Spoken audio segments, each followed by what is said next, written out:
ஒரு நூல் வெளியீட்டு விழாவிலே நுழைய இருக்கிறோம். நமது ஐயா கரு நாகராஜன் அவர்கள், தமிழ் பேராயத்தின் தலைவர் அவர்கள் ரொம்ப ஆர்வத்தோடு இதில் நூல் வெளியீட்டுக்கு நான் வருகிறேன் என்று சொல்லியிருந்தார். கூட அவர் இன்னொரு பெரிய மகிழ்ச்சி என்னவென்றால், அவருடைய நண்பர் தான் அந்த நூலை பெற்று சிறப்புரை ஆற்றுகிறார் என்று சொல்லி நமது ஐயா பேராசிரியர் முனைவர் கிள்ளிவளவன் அவர்கள் எங்க இருக்காங்க?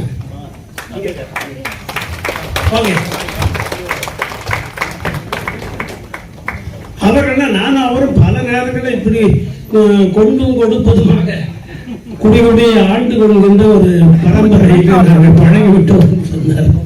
சொல்லுவா, அது ரொம்ப மகிழ்ச்சியா இருந்தது.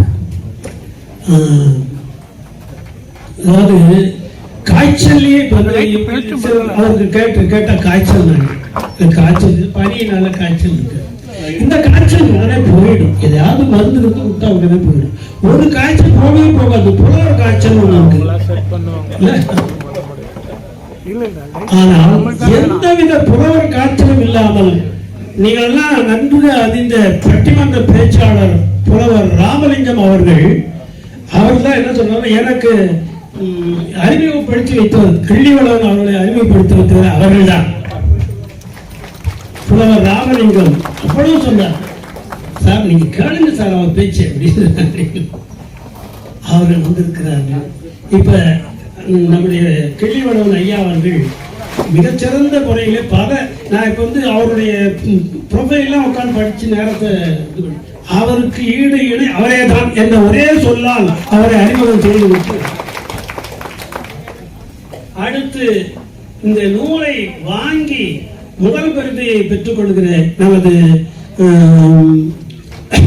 உமாசங்கரி ராமநாதன் அவர்களை மேடைக்கு அழைக்கிறேன்.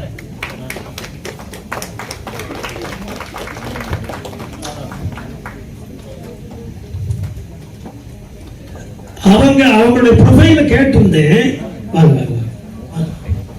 அவருடைய ப்ரொஃபைல கேட்டிருந்தேன். அவங்க பாட்டு அனுப்பிச்சுட்டாங்க 79 பக்கம். நான் என்ன பண்றது இங்க உட்காந்து? எத்தனை அவர்கள் எந்த துறையில தான் கை வைக்கல, அவங்க எல்லா துறையிலும் கை வைத்திருக்கிறார். வழக்கறிஞர், யோகி, ஜோசியர், என்னென்ன துறை அத்தனை துறை. இப்பொழுது திருமந்திரத்துக்கு என்று அவர் ஒரு ஆய்வு செய்திருக்கார். அதற்காக அவருக்கு மாலை விருதளிக்க இருக்கிறோம். அவர்கள் இங்கே முதல் பிரதியை பெற்றுக்கொண்டு சிறப்புரை ஆற்ற இருக்கிறார். நமது நல்ல நீங்க நேரம் எடுத்துக்கொண்டு பேசலாம், ஒன்றும் பிரச்சனை இல்லை. இப்போ மேடையை நமது இணைப்புரை அளிக்கிற எனது மகன் திருச்சூர் நம்பி அவர்களுக்கு விடுகிறேன். பெரியோர் மக்களே, அன்பு அடியாத மக்களே,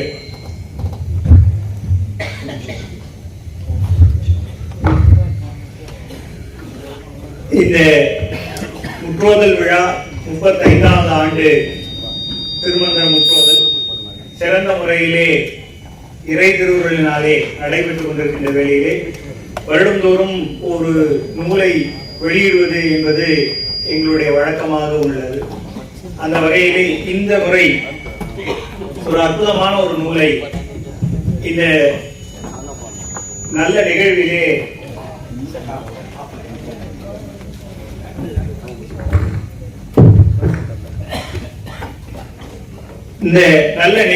வெளியிடுவதற்காக முற்படுகின்றோம். இந்த நூல் இதனை எழுதியவர் நமது முதுமுனைவர் தீவை முருகனார் ஐயா அவர்கள். இந்த நூலை பற்றி ஒரு சின்ன அறிமுகத்தோடு சொல்லி பிறகு இந்த நிகழ்விலே நாம் முன் செல்லலாம்.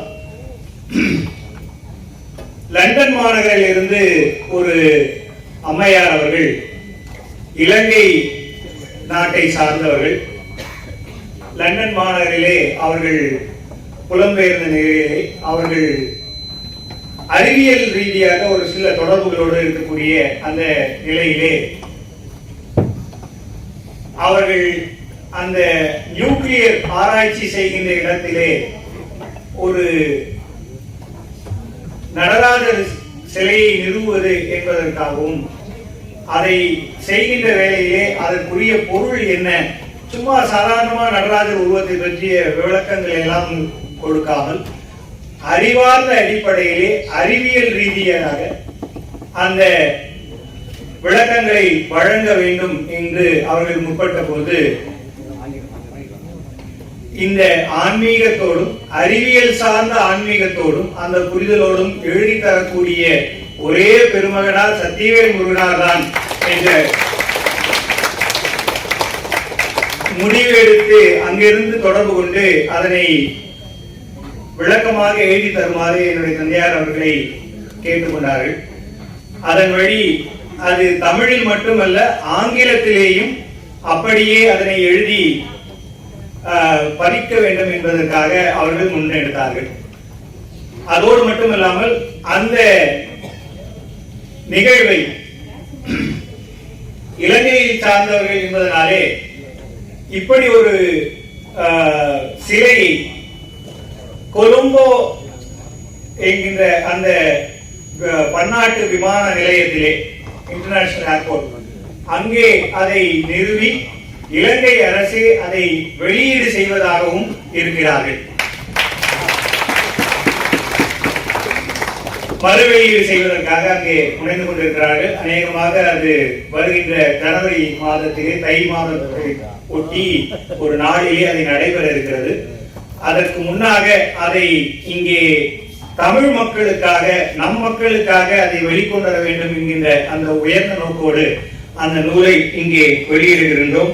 அந்த நூலின் பெயர் மன்றாடி நடராசர் திருவுருவின் மெய்யியல் உண்மைகள் என்கின்ற அந்த நூல். அந்த அற்புத நூலை இங்கே வெளியிடுமாறு நாங்கள் மன்றாடி உங்களை கேட்டுக்கொண்டு இந்த நிகழ்விலே நாம் முன்னே செல்கின்றோம். இந்த வகையிலே முதலாவதாக அந்த நூலை வெளியிடுகின்ற அந்த பகுதி நடைபெற இருக்கிறது. அந்த நூலை வெளியிடுவோமாக.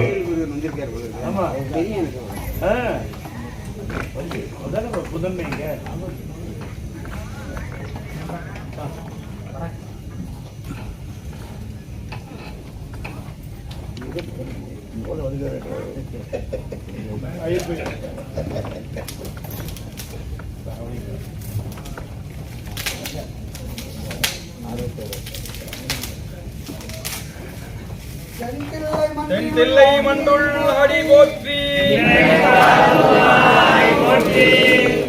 தென்னாடுடைய சிவனே போற்றி, எந்நாட்டவர்க்கும் தேவா போற்றி.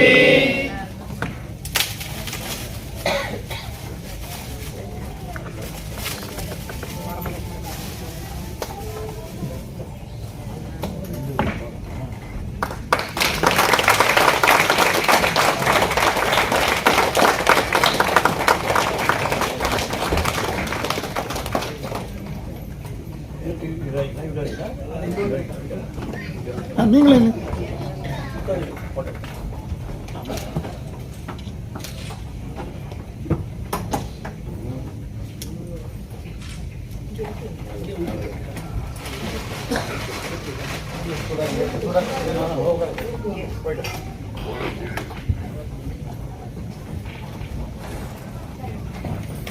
பக்கத்துல பக்கத்துல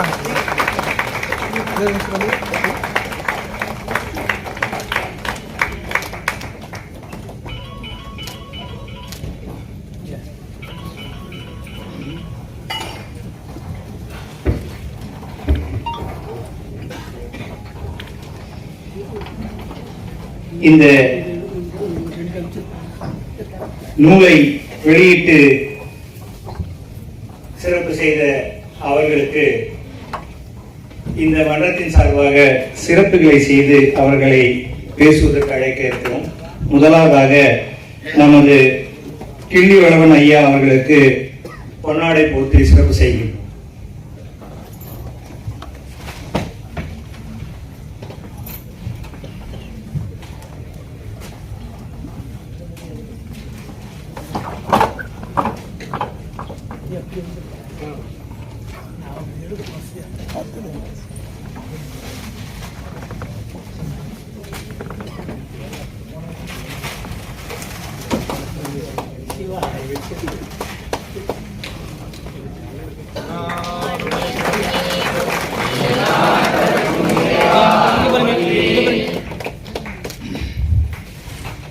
அடுத்ததாக முதல் பதியை பெற்றுக்கொண்ட நமது அம்மையார் உமாசங்கரி ராமநாதன் அவர்களுக்கு பொன்னாடை போர்த்தி சிறப்பு செய்யப்படுகிறது.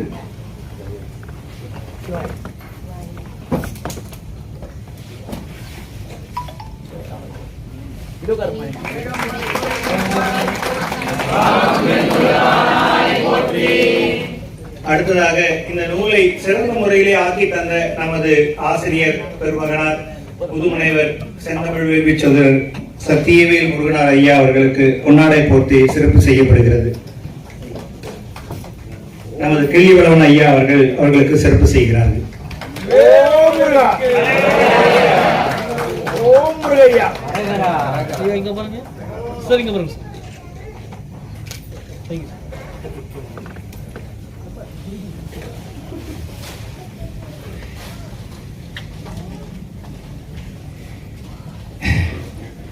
இந்த விழாவிலே முதலாவதாக இந்த நூலை வெளியிட்டு அந்த நூலுக்கு சிறப்புரையை வழங்குவதற்காக நமது முனைவர் கிள்ளிவளவன் ஐயா அவர்கள் மேனாள் முதல்வர் அரசு கலைக்கல்லூரி செங்கல்பட்டிலே இருக்கக்கூடிய அந்த கல்லூரியிலே மேனாள் முதல்வராக இருந்தவர்கள் அவர்களை அன்போடு இப்பொழுது பேசுவதற்காக அழைக்கின்றோம். ஐயா வாருங்கள்.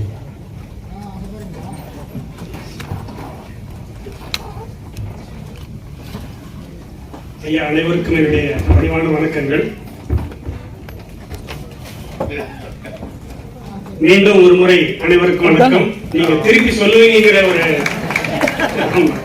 வணக்கம். சரி, மகிழ்ச்சி. எது சொன்னாலும் சரி. இது என்னுடைய 30 ஆண்டு கால வழக்கம். வகுப்புல நான் வணக்கம் சொன்னா திரும்ப வராது. ஆனா இப்ப எங்க கல்லூரியில போனீங்கன்னா ஒரு வணக்கம் சொன்னீங்கன்னா திரும்ப வரும். அந்த அளவுக்கு மாற்றி இருக்கிறோம். காரணம் கேட்டீங்கன்னா உங்களையும் என்னையும் பிணைக்கக்கூடிய ஒரு மந்திர சொல், தமிழ் சொல் இந்த வணக்கம் அப்படிங்கிறது. வணக்கம் அப்படின்னா பணிவு அப்படிங்கிறத இந்த உங்களுடைய ஆன்மாவையும் என்னுடைய இந்த ஆன்மாவையும் பிணைக்கின்ற ஒரு சொல். அதனால்தான் வணங்கு அப்படின்னாலே பணிவு அப்படிங்கிறது. சற்றே பொறுத்து கொள்ளுங்கள். நான் வகுப்பறையில நிறைய பேசி பழக்கப்பட்டோம். அதனால பேசிக்கொண்டே இருக்கோம். நாங்க அது 30 ஆண்டு காலமா கேட்கறது இல்லை அப்படின்னு முடிவோடையே வந்திருக்கக்கூடிய மாணவர்களோடு போராடி கேட்க வச்சிருக்கிறேன். அதனால ஆனா நீங்க அப்படி இல்லை, கேட்கறதுக்குன்னே வந்திருக்கிறீங்க. அதனால எனக்கு என்னுடைய பணி ரொம்ப எளிமையான ஒரு பணி. சரி, நீங்க என்ன சார் பேச போறீங்க அப்படின்னு கேட்டீங்கன்னா, நான் இந்த யாப்பரங்கல காரிகைன்னு ஒரு நூல் இருக்கு. அந்த நூல்ல ஒரு எடுத்துக்காட்டு சொல்லியிருப்பாங்க. அதாவது இந்த இமயமலை சாரல்ல சாயங்காலம் ஒரு 4 மணிக்கு அப்படி பாத்தீங்கன்னா சூரியன் அமரும் போது பாத்தீங்கன்னா அப்படியே பொன்மொழி போல இருக்கும். அந்த இமயமலை வெள்ளி மலை மாதிரி இல்லாம இப்போ பொன்மலை மாதிரி இருக்குமா. அப்போ அந்த வழியா ஒரு கருங்காக்கை பறந்து போச்சான். எப்படிங்க? நல்ல சாலை, அதாவது சாயங்காலம் 4 மணிக்கு பொன்மால் இமய பொறுப்பகம் என்ன அப்படி பொன்னிறமா இருக்கக்கூடிய அந்த மலை ஒட்டுக்க ஒரு காக்கா பறந்து போச்சுங்களா. அந்த காக்காய் எப்படி இப்ப தோண்டி இருக்குன்னு நினைக்கிறீங்க? பொன்னிறமாய் தோன்றும். இது எதுக்காக அப்படின்னு கேட்டீங்கன்னா, இந்த பக்தி அடியார் கூட்டத்துல நானும் இப்படி பறந்து வந்திருக்கேன். நான் எப்படி இருக்கிறேன்? நானும் கொஞ்சம் அப்படி இருக்கிறேன். வேற ஒன்றும் இல்லை. நாடகத்தால் உன்னடியார் போல் நடித்து நான் இங்க நடிக்கிறது மாதிரி அடியார் மாதிரி இருந்தாலும் கூட நீங்க என்ன எல்லாம் அதில் அழைத்து செல்வீர்கள். ஒரு வேடிக்கையா சொல்லுவாங்க, பாம்பேல ரயில்வே ஸ்டேஷன் எல்லாம் போயிட்டு அப்படி நீங்க நின்னா போதும், நீங்க ஏறலாம் வேண்டாம், உங்களை அவங்க என்ன பண்ணிடுவாங்க, அப்படி தள்ளிட்டு போயிடுவாங்க. எங்க இறங்கணுமாங்க, தள்ளி விட்டுருவாங்க. அது மாதிரி நான் இந்த அறைக்குள்ளதான் வந்தேன். எனக்கும் இதுக்குள்ள ஒரு ஓதம் வந்துருச்சு அப்படின்னு. இங்க பாருங்க, நல்ல அருமையான தமிழ் சொல் முற்று ஓதல். எனக்கெல்லாம் ரொம்ப பொருத்தமான ஒரு விஷயம். ஏன்னா நல்ல நுனிப்பு நேர ஆளுங்க. அதுல எங்க பிள்ளைங்க ஷார்ட்ஸ் இருக்கு பாருங்க, அதை அப்படியே வேக வேகமா தள்ளுற ஆளுங்க. அது ஒரு 10 நொடி 20 நொடி அதிகபட்சமா 30 நொடிக்குள்ளதான் இருக்கும். அதுக்குள்ள அந்த ஷார்ட்ஸை தள்ளிட்டே இருக்கிறாளுங்க. அதனால இந்த மாணவர்கள் மத்தியில இந்த நுனிப்பு நினைக்கின்றவர்களுக்கு முன்னாடி நான் முழுதும் படிக்கணும், அதையும் ஓதணும் அப்படின்னு சொன்ன நடக்கிற காரியமா. ஆனா இங்க எல்லாம் வந்தா திருமந்திரம் அப்படின்னா முழுக்க படிக்கணும். அது ஓதுதல் அப்படிங்கிற தமிழ் சொல் அருமையான தமிழ் சொல். அது என்ன அப்படின்னு கேட்டீங்கன்னா, ஓதம் அப்படிங்கிற சொல்ல கேள்விப்பட்டிருப்பீங்க, ஓதலாந்தையான்னு ஒரு கேள்விப்பட்டிருப்பீங்க. ஓதுதல் அப்படின்னா நான் மட்டும் ஓதுதல் இல்ல, மற்றவங்களையும் ஓது, அதனாலதான் ஓதுவார் அப்படின்னு சொல்றீங்க. அவங்க ஓதும் போது நம்முடைய காது வழியாகவும் இருக்குது. அதுக்கு இன்னொரு சொல் வந்து மந்திரம் அப்படிங்கிற பொருள் இருக்கு. இப்படி சொன்னா எங்களுக்கு புரியாது சார். அவன் காதுல என்ன ஓதுன அதுக்குள்ள இப்படி மாறிட்டேன் சொல்றீங்களா இல்லையா? அப்ப ஓதுவார் ஓதினால் எல்லாமே மாறும் அப்படிங்கிறது. ஆக ஓதுதல் ஓதம். இந்த மழை பெஞ்சதுன்னா இல்ல குற்றால சாரல் பார்த்தீங்கன்னா அப்படி ஓதம் அடிக்கும். அப்படி எங்கேயோ வாசிக்கிறப்ப அதை நம்ம கேட்டா நமக்கு அது ஏறும் அப்படிங்கிறதுனால தான் அது முற்று ஓதல் அப்படின்னு சொல்லி நல்ல அருமையான தமிழ் நல்ல கை தட்டுங்க. எனக்கல்ல பெருமை, அந்த தமிழுக்கு அது பெருமை அப்படிங்கிறத ரொம்ப முக்கியமான ஒரு விஷயம். ஐயா வந்து ரொம்ப அருமையான இந்த நூல் வாசிச்சேன், அன்னைக்கு கூட வாசிச்சேன். அதை வந்து எங்கேயாச்சும் உங்களுக்கு ஐயா வந்துருமோ அப்படிங்கிறதுக்காக தான் என்ன பண்ணியிருக்காருன்னா 2 மொழியில் எழுதியிருக்கிறார். முன்னாடி எல்லாம் ஐரோப்பியர்கள் வருகைக்கு முன்னாடி தமிழ்லயும் எழுதுவாங்க, வடமொழியில எழுதுவாங்க. இதுக்கு பேர் வந்து நீங்க பாத்தீங்கன்னா மணிப்பிரவாள நடைன்னு சொல்லுவாங்க. அதாவது ஒரு மாலை கட்டுறது மாதிரி முத்தும் மணியும் சேர்ந்து ஒரு மாலையை கட்டுவது போல வடமொழியும் தமிழும் கலந்த ஒரு நடைக்கு பேரு மணிப்பிரவாளம்னு சொல்லுவாங்க. இப்ப வடமொழியில நம்ம சமஸ்கிருதத்துல யாரும் அதிகமா படிக்கிறது இல்லை. நமக்கு அந்த மொழியும் இப்ப வழக்கொழிந்து போயிட்டதுனால நமக்கு தெரியாததுனால அது போயிட்டு அதுக்கு மேல அந்த இடத்தை எது அடைச்சிக்கிச்சு அப்படின்னு கேட்டீங்கன்னா இந்த ஆங்கிலம் வந்திருக்குது. அதனால ஐயா வந்து தமிழ்லையும் விளக்கம் சொல்லியிருக்கிறாங்க, அது அப்படியே இணையாக ஆங்கிலத்திலையும் சொல்லி இருக்கிறாங்க அப்படிங்கறதா இந்த நூலினுடைய சிறப்பு அப்படிங்கிறது. அவங்க வந்து முதுமுனைவர், நான் அதுல கொஞ்சம் முனைவர். முனைவர்னா என்ன அப்படின்னு கேட்டீங்கன்னா சில படங்கள்லாம் பார்த்தீங்கன்னு வச்சுங்களேன், இந்த சின்ன பிள்ளைங்களாம் வந்திருக்கிறாங்க, தியேட்டர்ல படம் பார்க்கும்போது அப்படி சீட்டுக்கு முன்னாடி முனையில் நின்று பார்ப்பாங்க இல்லையா? அப்புறம் ஊசி முனை, அப்புறம் குமரி முனை, இதுக்கு மேல கிடையாது. இமயமலையில கூட பாத்தீங்கன்னா முனை அப்படின்னு இதுக்கு மேல இல்ல. அதுக்கு மேல போயிட்டு நீங்க போனீங்கன்னா விழுந்துட வேண்டியதுதான் இல்லையா? இதுக்கு மேல இல்ல அப்படிங்கறதுனாலதான் ஒரு ஆய்வுக்குள்ள நீங்க தேர்ந்தெடுத்து நிறைய ஆய்வு பண்ணி ஒரு முடிவை கண்டுபிடிக்கிறீங்க. இதுக்கு மேல இல்லங்கிறது தான் முனைவர் அப்படிங்கிற சொல்லுக்காக. அப்ப நான் வந்து இளையதா கொஞ்சமா முனைவர், அவர் முது முனைவர். அதனால வணங்குகிறது. அவர் எழுதுனது எல்லாம் முனைவன் கண்டது முதல் நூலாகும். அதுல தொல்காப்பியர் சொல்லியிருக்காரு, நான் சொல்ல 2000 வருஷத்துக்கு முன்னாடி சிதைவில என்ப முதல்வன் கண்டே. அதுல எந்த குற்றமும் கிடையாது, சிதைவு கிடையாது. அதனாலதான் வந்து முதல் நூல். அந்த முதல் நூலை யார் செய்வா அப்படின்னா முனைவன் கண்டது முதல் நூல். அதுக்கப்புறம் வர்றதெல்லாம் வந்து வழி நூல், சார்பு நூல் அப்படிங்கறதுதான். ஒண்ணு இல்லைங்க, கரண்ட கண்டுபிடிக்கிறது தான் முதல். அந்த கரண்ட்டை பயன்படுத்தி நம்ம மிக்சி செய்யறோமா, கிரைண்டர் செய்யறோமா, ஃபேன் ஓட வைக்கிறோமா, டிவி ஓட வைக்கிறோமா அப்படிங்கிறது மீதி எல்லாம் என்னது, அது அப்ளிகேஷன். அது மாதிரிதான் அவங்க கண்டுபிடிக்கிறாங்க. அதை பயன்படுத்தி நாம நிறைய வீடுகள் அப்ளிகேஷன் பண்ற மாதிரி அந்த சாரத்தை வச்சுட்டு நாங்க நிறைய ரியல் சொல்றோம், கதை விடும் அப்படின்னு எடுத்துங்க. சரிங்களா? சரி. ஐயா வந்து தலைப்பு பாத்தீங்கன்னா மன்றாடி அப்படிங்கிற ஒரு சொல் ரொம்ப முக்கியமான ஒரு சொல். அது மன்றத்துல ஆடுதல் அப்படின்னு ஒரு பொருள். இன்னொன்னு மன்றாடி அப்படிங்கிறது இப்ப யாராச்சும் அதை வந்து அது ஒரு இனமா போயிட்டதுனால கொஞ்சம் ஜாக்கிரதையா பயன்படுத்த வேண்டியது. வகுப்புல கூட நம்ம வந்து பழைய தமிழ் வழக்கத்தை பத்தியோ இந்த மாதிரியான சில சொற்களை பயன்படுத்தும் போது வந்து கொஞ்சம் முன்னெச்சரிக்கையா இருக்க வேண்டியது. இப்ப மன்றாடி அப்படிங்கிறது ஒரு இனம் இருக்கிறதுனால அதை தவிர்த்துருங்க. வேற சிலதை நீங்க இந்த சொல்லுக்கான பொருளை மட்டும் தெரிஞ்சுங்க. மன்றத்துக்குள் ஆடுபவர் மட்டுமல்ல, நமக்காக வழக்காடுபவர் அப்படிங்கிற பொருளும் உண்டு அப்படிங்கறத இதுல நீங்க சுந்தரரை ஞாபகம் வச்சுங்க. சுந்தரருக்கு உங்களுக்கு தெரியும் இல்லையா? அந்த திருமணம் நடக்கும்போது பெரிய வாக்குவாதம் வந்தது. வாதம் விவாதம், அவங்களுக்குள்ள நல்ல வாக்குவாதம் வந்து அதனால விவாதமா இருக்குது. நாமெல்லாம் போட்டோம்னா சண்டை வந்துடும், வாதம் வந்துடும். சரிங்களா? அப்போ சிவபெருமானை பார்த்து சுந்தரர் ஒரு விஷயத்த சொல்றாரு, இவன் என்ன இப்படி பண்ணிட்டு இருக்கிறான், இவன் பழைய மன்றாடி போலும் அப்படிங்கிறாரு. இவன் பழைய வக்கீல் போல இருக்குது, பழைய லாயர் போல இருக்குது அப்படின்னு சொல்லிட்டு திட்டுறாரு. இவன் இப்படி வாதிடுறாரு அப்படின்னு சொல்லி அந்த இடத்துல வாதிடுபவன் அப்படிங்கிற பொருள். சரி, இது எதுக்கு சார் நீங்க சொல்றீங்க அப்படின்னு கேட்டீங்கன்னா, தமிழர்களுடைய மரபு அப்படிங்கிறது கொஞ்சம் நேரம் எடுத்துக்கலாம் தானே. ஏன்னு கேட்டீங்கன்னா, வகுப்புல நான் பாட்டு பேசிட்டே இருப்பேன். மாணவர்கள் என்ன பண்ணுவாங்க, நீங்க பாட்டு பேசுங்க சார், நாங்க பாட்டு போறோம் அப்படின்னு போயிடுவாங்க. ஆமா, அதனால நீங்க அப்படி போக மாட்டீங்க, கதவுல வேற அடைச்சு வச்சிருக்கீங்க.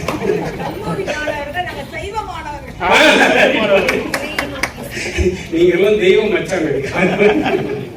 அது ஒரு படத்தோட டயலாக். சரி விடுங்க, நான் வந்து இப்ப மன்றாடி அப்படிங்கிறதுக்காக வந்தேன். நமக்கு இறைவன் என்பது இந்த கடவுள் அப்படிங்கிறது அல்லது தெய்வம் என்பது இதெல்லாம் வந்து நீங்க நுட்பமா வெவ்வேறு பொருட்கள்ல வரும். இந்த இடத்துல வந்து வழிபடு பொருள் மட்டுமல்ல, அது நமக்காக நம்முடைய வேலையை செய்யக்கூடியது அப்படிங்கிறதுக்காக தான் மன்றாடி. எனக்காக அவர் வந்து மன்றாடுறாரு. ஏதோ ஒரு இக்கட்டான ஒரு சூழ்நிலையில எனக்காக வந்து வாதிடுவார். யாரா இருக்கணும் அப்படின்னு கேட்டீங்கன்னா இந்த ஆடல் வல்லான், ஆடல் அரசு, நடராஜர், இப்படி எல்லாம் நீங்க சொல்லக்கூடிய இறைவன் நமக்காக வாதிடக்கூடியவர். அதனாலதான் வந்து தமிழுடைய மரபு வந்து கடவுளை வணங்குறதுங்கிறது வழிபடு பொருள் இல்லை, அவர் வந்து நமக்கு வந்து அனுபவ பொருள், நமக்காக அவர் செய்யறார். அது அந்த வழிபடு பொருளையும் அனுபவ பொருளையும் இணைக்கிற மரபு தான் திருமந்திரம். அதனாலதான் அது பக்தி மரபையும் யோக மரபையும் இணைக்கிறது, வடமொழி மரபையும் தமிழ் மரபையும் இணைக்கிறது. அதனாலதான் நீங்க பாத்தீங்கன்னா நாயன்மார்கள்லயும் வச்சிருப்பீங்க, சித்தர் மரபுலையும் அவரை வச்சிருக்கிறீங்க. அவர் ரெண்டு பக்கமும் இருக்கிறார். ரொம்ப முக்கியமான ஒரு செய்தி திருமந்திரம் அப்படிங்கிறது. அதை எழுதுவார். அது வந்து யோக மரபையும் பக்தி மரபையும் ஒன்றாக இணைக்கிறார். அதுல நீங்க பாத்தீங்கன்னா தாந்திரீக மரபை கொஞ்சம் புரிந்து கொண்டால் அந்த திருமந்திரத்தையும் புரிந்து கொள்ளலாம் அப்படிங்கிற அந்த செய்தியும், அதுலயும் கூட நீங்க அந்த வாமாச்சாரம் தட்சிணாச்சாரம் இதெல்லாம் கொஞ்சம் அதுல அனுபவம் இருந்ததுன்னா அதை நீங்க தெரிஞ்சுக்கலாம். அந்த லவ்லி செர்காபாலிகம் இதெல்லாம் கொஞ்சம் கொஞ்சம் முடிஞ்சா தெரிஞ்சுங்க. இப்ப இந்த மார்கழி மாச சிந்தனைகள்ல டாக்டர் சரவணன் அப்படின்னு சொல்லிட்டு சைவ சிந்தாந்த துறையில இருந்து அவர் வந்து நாள்தோறுமே வந்து மாலை வேளையில விளக்கம் சொல்றாரு. கொஞ்சம் கேளுங்க, உங்களுக்கு பிடிச்சிருந்தா விவாதிங்க, புதியதா ஏதேனும் ஒண்ணு தெரிஞ்சுக்கலாம் அப்படிங்கிறத. இதுல இந்த திருமந்திரத்தை பற்றியும் இந்த இடத்துல பேசுவதற்கும் ஒரு அருகதை என்ன அப்படின்னு கேட்டீங்கன்னா, நான் வந்து மயிலம் தமிழ் கல்லூரியில பயின்றேன். அங்க இந்த மார்கழி மாதமான விடியற்கால 5 மணிக்கு போயிட்டு அந்த முருகன் சன்னிதானத்துக்கு முன்னாடி போயிட்டு குளிச்சமா இல்லையா பொய் சொல்றானா அப்படிங்கிறதாக அந்த மாலை வராங்க ஐயா, நம்முடைய மயிலம் பொம்மூர் ஆதீனத்தினுடைய மடாதிபதி வராங்க. அவங்க காலையில நாங்க போயிட்டு குளிச்சோமா இல்லையான்னு பொய் சொல்லக்கூடாதுங்கிறதுக்காக அந்த ஈர ஆடையோட போனோம் 5 மணிக்கு. அது குன்றல் எப்படி இருக்கு பாருங்க, அப்படி வடவடன்னு அட்டண்டன்ஸ் எடுப்பாங்க காலையில. அப்படிப்பட்ட மரபுல வந்து அதுக்கப்புறம் சென்னை பல்கலைக்கழகத்துல வந்து படிக்கும் போது பாத்தீங்கன்னா டாக்டர் பொன் கோதண்டராமன், டாக்டர் சி பாலசுப்ரமணியன், மணவாளன், இப்படி நிறைய பேர்கிட்ட படிச்சேன் நான் 84 இருந்து 94 வரைக்கும். எனக்கு வந்து அங்க வந்து மரபு தமிழ், இங்க வந்து நவீன தமிழ், ரெண்டுத்தையும் ஒருங்கிணைக்கக்கூடிய ஒரு நிலை கிடைச்சது. அதனாலதான் கல்லூரிக்குள்ள இருந்தேன் அப்படிங்கிற அந்த ஒரு முன்னுரையோட இந்த சைவ சித்தாந்தத்தை பற்றி பேசுறேன். ஏன்னா எங்களுக்கு அது விருப்ப பாடமா இருந்தது. மார்கழி மாசத்துல நீங்க இப்படி ஒரு கல்லூரி கேள்விப்பட்டீங்களா? முடிஞ்சா உங்க பிள்ளைகளை தூய தமிழ் படிக்கணும் அப்படின்னா நீங்க மயிலம் தமிழ் கல்லூரியோ அல்லது தமிழகத்துல ஒரு 7 கல்லூரிகள் இருக்கு, அங்க கொண்டு போய் சேர்த்தீங்கன்னா இந்த மார்கழி மாசத்துல காலையில திருவம்பாவை படிக்கணும், திருப்பாவை படிக்கணும், கல்லூரியில படிக்கணும். அதுக்கப்புறம் ஒவ்வொரு வெள்ளிக்கிழமையும் அந்த குன்றை சுத்தி வரும்போது திருமுருகாற்றுப்படைய வாசிக்கணும். அது எப்படின்னு கேட்டீங்கன்னா இடையில வந்து துண்டு தான் கட்டி இருக்கணும், வேட்டி கட்டிட்டு மேல ஆடை எல்லாம் இருக்கக்கூடாது. ஆடர்களா இல்ல, பெண்கள் என்ன பண்ணுவாங்கன்னா கூடவே வருவாங்க. உலகம் உவப்ப அப்படின்னு நான் வாசிச்சா பின்னாடி வளநேர்வு தெரிதரு அப்படின்னு சொல்லி அவங்க படிப்பாங்க. பலர் இன்னும் இப்ப படிச்ச பாருங்க. அதே மாதிரி அந்த மரபில் வந்த ஒரு சின்ன அருகதை அல்லது ஒரு தந்தி தான் உங்கள் முன்னாடி என்னை நிறுத்தி இருக்கிறது அப்படிங்கிற அந்த அறிமுகத்தோடு இப்ப இந்த மன்றாடி அப்படிங்கறத சொல்லிட்டோம். அடுத்தது வந்து இந்த மன்றாடி எங்க ஆடிட்டு இருக்கிறாரு? அம்பலத்துக்குள்ள ஆடுறாரு. இந்த அம்பலம்ங்கிற வார்த்தையை பாருங்க, குழந்தைங்க நல்லாவே பயன்படுத்துறாங்க. இந்த விளையாட்டு விளையாடுறாங்க பாருங்க. விளையாட்டு விளையாடும் போது கண்டுபிடிச்சிட்டான்னு வச்சுங்க, என்ன சொல்றாங்க? அம்பேல் சொல்றீங்களா இல்லையா? அந்த அம்பேல் அப்படிங்கிறதுக்கும் தமிழ்ல இன்னொன்னு இருக்குது. இந்த களவு கற்பு அப்படின்னு நம்முடைய அகை இலக்கியங்களை படிக்கும் போது பாத்தீங்கன்னா தலைவனும் தலைவியும் காதலிப்பார்கள் அல்லது வந்து அவர்கள் வந்து நீண்ட நாள் வந்து களவு ஒழுக்கத்துல இருக்காங்க. களவு ஒழுக்கம், நல்லது அந்த சொல்ல கவனிங்க. ஒழுக்கம் அது, களவுனா திருட்டு இல்ல. என்ன பிறகுதான் வந்து களவும் கற்று மர அல்ல அறத்தில் நிற்கணும். அதனால்தான் தமிழருடைய மரபு அறத்தோடு நிற்றல் அப்படின்னு ஒரு இலக்கணம் படிச்சிருப்பீங்க.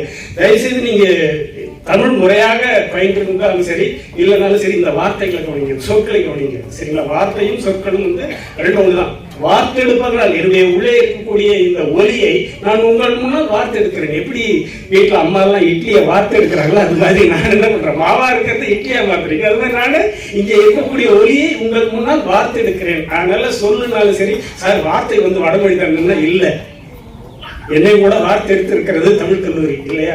இப்ப நீங்க எல்லாம் வந்து உங்களை எல்லாம் நான் வார்த்தை எடுக்கிறேன், வார்த்தை எடுக்கல வார்த்தை எடுக்கிறேன் அப்படி வச்சுங்க. சரி இருக்கிற விடுங்க. இப்ப இந்த களவு மனத்திலிருந்து நாம அறத்தின் வழியாக இருக்கக்கூடிய கற்பு மரபுக்கு போகணும். அப்படி போகலன்னா என்ன ஆயிடும் அப்படின்னு தமிழ் சொல் சொல்லுது அப்படின்னு கேட்டீங்கன்னா, தமிழ் மரபுல அம்பல் அப்படின்னு ஒரு வார்த்தை கேள்விப்பட்டிருக்கீங்க. ஊரே அலர் தூற்றுதல், அம்பல் தூற்றுதல் அப்படின்னு சொல்லலாம். என்ன அப்படின்னு கேட்டீங்கன்னா, இந்த குழாய் அடியில அல்லது டீ கடையில அங்க எல்லாம் வந்து இந்த பொண்ணு அந்த பொண்ணு அப்படின்னு பாக்குறீங்கல்ல, சைகை வழியில இப்படி பேசுறது வந்து முதல்ல அலர், அதாவது சைகையால அப்படின்னு சைகையில பேசுறீங்கன்னா அது அலர். கொஞ்சம் வாய் விட்டே பேச ஆரம்பிச்சு இப்ப முன்னாடி போகுத அதுவும் அந்த பொண்ணும் இன்னைக்கு எங்க காணும் அப்படின்னு பேசினா அதுக்கு பேர் வந்து அம்பல். அலர் தூற்றும் போதே, சைகை மொழியில் இருக்கும் போதே இந்த களவு மனத்திலிருந்து, களவு நிலையிலிருந்து கற்பு நிலைக்கு போகணும். இந்த அம்பல் நிலை என்பது எல்லோரும் ஆரவாரமாக பேச முயற்சிக்கின்ற நிலைய அம்பல் அப்படிங்கிற ஒரு வார்த்தை வருது. அப்போ அம்பல் அப்படின்னா என்ன ஆகுதுன்னா, எல்லோருக்கும் தெரிஞ்சிருச்சு இல்லையா? எல்லோருக்கும் புரிகிறது மாதிரி, எல்லோருக்கும் தெரியறது மாதிரி வெளிப்பட்டுருச்சு. அதே மாதிரிதான் பிள்ளைங்க விளையாடும் போது கூட என்ன ஆயிடுச்சு அப்படின்னு கேட்டீங்கன்னா, அவனை கண்டுபிடிச்சிட்டாங்க. அதனால அம்பல் அப்படிங்கிற, அம்பேல் அப்படிங்கிற வார்த்தை சொல்றாங்க. அதே மாதிரி இறைவன் இதுக்கு முன்னாடி யாருக்கும் தெரியாம இருந்தாரு. இப்ப என்ன ஆயிடுச்சு, அம்பல் மேடையிலே ஆடுறாரு, யாருக்கும் தெரியாம ரகசியமாக ஆடல. அதனால மன்றுக்குள்ள எல்லோரும் பார்க்கும்படியாக ஆடுபவர் தான் நம்முடைய ஆடலரசன், ஆடல் வல்லான் என்பது நீங்க விளங்கிக்கணும். அப்போ தமிழர்களுக்கு இது ஒரு அனுபவ பொருள். இன்னொன்னு இருக்குது, கூத்து. இவனுடைய பேர் வந்து இவன் அவன் சொல்லலாம் இறைவன் இல்லையா? எப்படி வேணாலும் சொல்லலாம். நமக்கு வேண்டியவர்கள் சொந்தக்காரர்கள், மாமனும் நீ மைத்தனும் நீ எல்லாம் இல்லையா? அப்படி சொல்லக்கூடிய ஒரு முறையை கொண்டாடக்கூடிய அனுபவ பொருள் அப்படிங்கிறது தான் தமிழர் மரபு. நாம வந்து யாரும் கோச்சிக்காதீங்க, நான் தமிழ் படிச்சதுனால கொஞ்சம் அதுல கொஞ்சம் தீவிரமான பற்றுடையவர். அதனால அகம் பிரம்மாஸ்மி அப்படின்னு சொல்லிட்டு உங்களுக்கு குரு மரபு இல்லாம ரகசியமா சொல்றதெல்லாம் இல்லை. எல்லாருக்கும் அம்பலப்படுத்துறேன். என்ன உன் மானத்தை எல்லாம் கப்பல் ஏற்றிருக்கிற மாதிரி அம்பலப்படுத்தணும் அப்படிங்கிற மாதிரி இங்க இறைவனை பற்றி நாம அம்பலம் போட்டுதான் பேசுறோம். அதுவும் மன்றுக்குள்ள, மன்றுன்னா தெரியும் உங்களுக்கு. இந்த உதக மண்டலம் அப்படிங்கிறது கூட மன்று, மந்து, மந்தை அப்படிங்கிறது தான். ஒத்தக்கல் மந்து, எல்லோரும் சேர்ந்து இருக்கக்கூடிய ஒரு மந்து, அதுதான் உதக மந்து அப்படின்னு ஆயிடுச்சு. அது ஊட்டின்னு ஆயிடுச்சு. அவன் வாயில ஒரு நுழையில, ஆங்கிலேயருடைய வாயில. அதனால ஒத்தக்கல் மந்து அப்படிங்கிறது இன்னைக்கு அப்படி. அப்ப மந்து, மன்று அப்படிங்கிறதா, மன்று அப்படிங்கிறதா இப்படி மாறி இருக்கு. மந்திரம், மண்ணுன்னா நிலையானது, அது தன்னகரமா மாறும் அப்படிங்கிறது இலக்கணமாயிடும். ஒரு இடைப்பெற வரலாறு ஒன்றை சொல்லுது. நீங்க எந்த கொஞ்சம் நான் தமிழ் பேராசிரியராக இருக்கிறதுனால வடமொழியை பற்றி நான் ஏதாவது அந்த கவலையே வேணாம். இங்க முழுக்க முழுக்க என்னுடைய மாணவர்கள் அத்தனை பேரும் தமிழ் வழிபாட்டு பயிற்சி பெற்றவர்கள். அவர்களுக்கு தமிழ் வழிபாட்டு பദ്ധதியில கொடுத்து அர்ச்சகர்கள் ஆக்குறேன், தமிழ் பக்தர்கள் 14வது ஆண்டு 14th year மாணவர்கள் ஒரு முறையில ஒரு 100 பேர், 1400 பேர் உருவாகி இருக்காங்க. அது சில பேர் இங்க இருக்காங்க. ரொம்ப மகிழ்ச்சி. என்ன அப்படின்னு கேட்டீங்கன்னா, யாராச்சும் வடமொழி மரபாளர்கள் இருந்து அவங்க பட்டதுல இருந்து யாராச்சும் என்கிட்ட வந்து புதிதா ஏதாச்சும் சண்டைக்கு வந்துருங்களோ அப்படிங்கிறது மேடை நாகரம் கருதி, அநாகரிகம் நாகரிகம் கருதி நான் அந்த வரவே சொல்லிட்டு இருக்கேன். சரி, நீங்க எனக்காக ஒரு மன்றாடியாக இங்க இருக்குங்க, நான் உங்கள்கிட்ட மன்றாடி இருக்கேன். சரிங்களா? அதனால அவர் சொன்ன சொல்லும் கூட சத்தியம், அவர் பேரும் கூட சத்தியம். அதனால வந்து எடுத்துக்கொள்ளலாம். நன்றி ஐயா. இப்ப நமக்காக வாதிடவர் இப்ப அம்பலம் அப்படிங்கிற அந்த சொல் ஏன்னு கேட்டீங்கன்னா, தமிழர்களுடைய மரபுல எல்லாவற்றையும் பொதுமைப்படுத்தி எல்லோருக்குமானதாக சொல்லுகின்ற ஒரு மரபு இருந்தது அப்படிங்கிறதுக்காக தான். அதனாலதான் பாத்தீங்கன்னா மெய் அடியார், மெய்யடியார்னு ஏன் சொல்லணும், உண்மை அடியார்னு சொல்லிட்டு போக வேண்டியதானே. அதனாலதான் மெய் நெறி அப்படின்பாங்க. வள்ளலார் காலத்துல அது பெருநெறி அப்படின்பாங்க. அது என்ன மெய் நெறி அப்படின்னு கேட்டீங்கன்னா, இப்ப நீங்க இந்த சின்ன பிள்ளைங்களா வந்திருக்கிறாங்க, நம்முடைய தமிழ் எழுத்துக்களை என்னன்னு சொல்றோம், உயிர் எழுத்து, மெய் எழுத்து, எல்லாருக்கும் தெரிஞ்சது. அதுக்கு ஏங்க ஐயா உயிர் எழுத்து, மெய் எழுத்து, அப்புறம் உயிர்மெய் எழுத்துன்னு ஒண்ணு வச்சிருக்கிறாங்க அப்படின்னு கேட்டீங்கன்னா, அதுவும் சைவ சித்தாந்த முறையில தான் வச்சிருக்காங்க. உயிர் வேறு, உடல் வேறு, உலகம் வேறு அப்படிங்கிறது. உயிர் தனித்து இயங்கும், மெய் தனித்து இயங்காது. இந்த உயிர் மெய் மேல ஏறுச்சுன்னா உயிர்மை எழுத்து அப்படிங்கிறது தான் இந்த உலகம். இந்த இடத்துல மெய்யின் மீது ஏறியதுனால அது உயிர் தன்மையை பெறும். இங்கே வாழலாம். உங்களுக்கு சொர்க்கமோ முக்தியோ அந்த வீடு அல்ல. அப்போதைக்கு இப்போதே சொல்லி வைத்தேன் நாராயணா இல்ல, இங்கேயே இப்பொழுதே அப்படிங்கறதுனால தான் திருஞான சம்பந்தர் என்ன சொல்றாரு, மண்ணில் நல்லவண்ணம் மகிழ்ச்சியா. அப்புறம் இன்னொன்னு இந்த இடத்துல மனித பிறவியும் வேண்டுவதே இல்லை. எப்பொழுது குமின் சிரிப்பும் காணப்பட்டால் மனித பிறவியும் இல்லை, அழுத்தமா மனித பிறவியும் வேண்டுவது. ஆமாயா, மனித பிறவிதான் வேணும். ஏன்? கடவுள் என்னோட இருக்கிறார். ரொம்ப முக்கியமானது. அப்போ என்னுடைய அனுபவ பொருள், எனக்காக மன்றாடுபவர், பொதுவில் நடமாடுபவர், அவர் என்னோடயே இருக்கிறார். எனக்கு என்ன வேணுமோ செய்வாரு. அதனாலதான் நீங்க தேவாரத்துல பார்க்கும்போது நல்ல அப்பனும் நீ அம்மையும் நீ இப்படி எல்லாம் உறவு முட்டாடுகின்ற மரபு தமிழில் தான் உண்டு. இந்த தமிழ் மரபு கடவுள் வேறு நான் வேறு அல்ல, அவன் தான் நான் தான் அவன். இதுதான் தமிழர் மரபு. ஆமாங்கய்யா. அதனாலதான் நீங்க பாத்தீங்கன்னா இந்த உயிரெழுத்து மெய்யெழுத்து அப்படிங்கறதோட சேர்த்து மெய் அடியார் இங்கேயே அப்படிங்கறத ரொம்ப முக்கியமான. அதனாலதான் அது மெய் நெறி. அதான் பின்னாடி வள்ளலார் என்ன பண்றாருன்னா பெருநெறி பிடித்து ஒழுக வேண்டும் அப்படின்றார். நெறி அப்படின்னாலே வழி அப்படின்னு அர்த்தம். இந்த வழி அடையும் போதுதான் நம்ம சிக்கல் வரும். அது எப்படி அப்படின்னு கேட்டீங்கன்னா, இந்த குழந்தைகளுக்கு புரியற மாதிரி வழக்கையே சொல்லிட்டு பாருங்க. நாம இயல்பா நடந்துட்டு இருக்கிறோம், நடக்க முடியாம இங்க ஏதோ ஒண்ணு கட்டி வலி வந்துருச்சுன்னா என்ன சொல்றீங்க? நெறி கட்டிருச்சுன்றீங்க. நெறி கட்டிருச்சுன்னா என்னால அந்த வழியில போக முடியாம கட்டிருச்சு. அப்படி சில நேரங்கள்ல தடை வந்தாலும் கூட சரியான வழியில செல்வதற்காக நமக்காகத்தான் மன்றாடி கொண்டிருக்கிறார் அப்படிங்கிறது ரொம்ப முக்கியமான ஒரு செய்தி அப்படிங்கிறது. ஆக கடவுள் என்பது நம்முடைய அனுபவ பொருள். அதுலயும் கூட பாருங்க, என் மனசுல உங்க மனசுல எல்லாம் அஜபான் நடனம் ஆடிக்கிட்டு இல்ல, ஜெபிக்காமலேயே என்னுடைய மூச்சில வாசி யோகத்துல உள்ளுக்குள்ளார அவரு ஆடிக்கிட்டு இருக்கிறார். நான் இப்படி கூட சொல்லுவேன், அஜபா அப்படின்னா ஜபிக்காமையே அவர் மூச்சு காட்டுல ஆடிக்கொண்டிருக்கிறார் தியாகாச பெருமாள் இல்லையா, தியாகராஜர் அப்படின்னு ஆடிட்டு இருக்கிறார். அதனால அஜபா நடனம் அப்படின்னு சொல்றீங்க. ஜபிக்காமையே அவர் நான் சொன்னாலும் சொல்லாட்டியும் கூட என் நான் மறைக்கணும் சொல்லிட்டே இருக்கு உள்ளுக்குள்ளார். நாக்குதான் சொல்லல, ஆனா உள்ளுக்குள்ளார அது பாட்டு ஓடிக்கிட்டாரு. தூங்கும்போது பாத்தீங்கன்னா திரைப்படமா இருந்தாலும் சரி, பாடலா இருந்தாலும் சரி, நம்ம தூங்கும்போது கூட பாட்டு உள்ளுக்குள்ளார ஓடிக்கிட்டே இருக்கும் இல்லையா. சொல்லதான் முடியல, உடல் தான் ஒத்துழைக்கல, ஆனாலும் அதுக்குள்ள ஓடிக்கிட்டே இருக்கு. நான் மறைக்கணும் சொல்லிட்டே இருக்கு. அப்படி நமக்காக இருக்கக்கூடிய அந்த மரபு. இதுல இன்னொரு விஷயத்த பாத்தீங்கன்னா, தமிழ்ல வேத்தியல் பொதுவியல் அப்படின்னு சொல்லுவாங்க. கூத்தன் அப்படிங்கறதுனால தான் மறுபடியும் சொல்றேன். கூத்து ஆடும்போது பாத்தீங்கன்னா பொதுவுல ஆடுறதுங்கிறது ஒரு வகை, வேந்தனுக்கு முன்னாடி ஆடுவது என்பது ஒரு வகை. ஆனா வேத்தியல் மரபு தமிழர் மரபு அல்ல. பொதுவுல ஆடுறதுதான், பொது வெளியில ஆடுறதுதான் கூத்து அப்படிங்கிறது. இது என்ன இப்ப கூட பேசுறதுல என்ன கூத்து ஆடிக்கிட்டு இருக்காரு, என்ன கூத்து இது அப்படின் போது எல்லாருக்கும், அதுவும் கூட தெருக்கூத்து, தெருவில் ஆடும், வீட்டுல மட்டும் இல்ல தெருவிலே ஆடும், அதுவும் முச்சந்தியில் ஆடுற எல்லாரும் பார்க்கணும் அப்படிங்கிறது இல்லையா. அப்படிப்பட்ட மரபு தான் நம்முடைய மரபு. அதனாலதான் அவனுக்கு நாடக நடிகன்னு சொல்லி நம்ம வைக்கல. நம்ம முன்னாடி நடிக்கிறவன் இல்லை, நாம தான் அவன் முன்னாடி நடிக்கிறோம். அதனால அவன் உண்மையா தான் ஆடுறான். அதனால மெய்யடி எதிர்காலம்னு ஆடுவதனால அவன் கூத்தன், யாருக்கு ஒளிச்செல்லாம் ஆடல. அதனால கூத்தன் அப்படிங்கிற சொல்லுக்கு பின்னாடி இவ்வளவு சைக்காலஜி, இவ்வளவு உளவியல் தன்மை அதுக்குள்ள இருக்குது. நான் உங்க முன்னாடி தெரியாம நடிச்சா அது நடிகன், ஆனா அவன் கூத்தன், பொதுவில் ஆடக்கூடியவன். அதனால எவ்வளவு தூரம் நுணுகி பெயர் வச்சிருக்கிறாங்க அப்படிங்கிறத உங்கள் முன்னாடி நான் தெரிந்து கொண்டு சொல்லுகிறேன். அடுத்து தமிழ் சொல்ல பாத்தீங்கன்னா அதாவது திருமுருகு காட்டுப்படை ஒரு அந்த முதல்ல வருது இல்லையா, திருமுருகு காட்டுப்படையில அதுல பாத்தீங்கன்னா பெரியோர் போற்றும் பெரும் பெயர் இயவுள், இந்த வார்த்தை மட்டும் ஞாபகம் வச்சுங்க. கொஞ்சம் சொல்லலாமா? இயவுள். இயவுள் அப்படிங்கிறது இயங்குபவன் மட்டுமல்ல, இயக்குபவன்.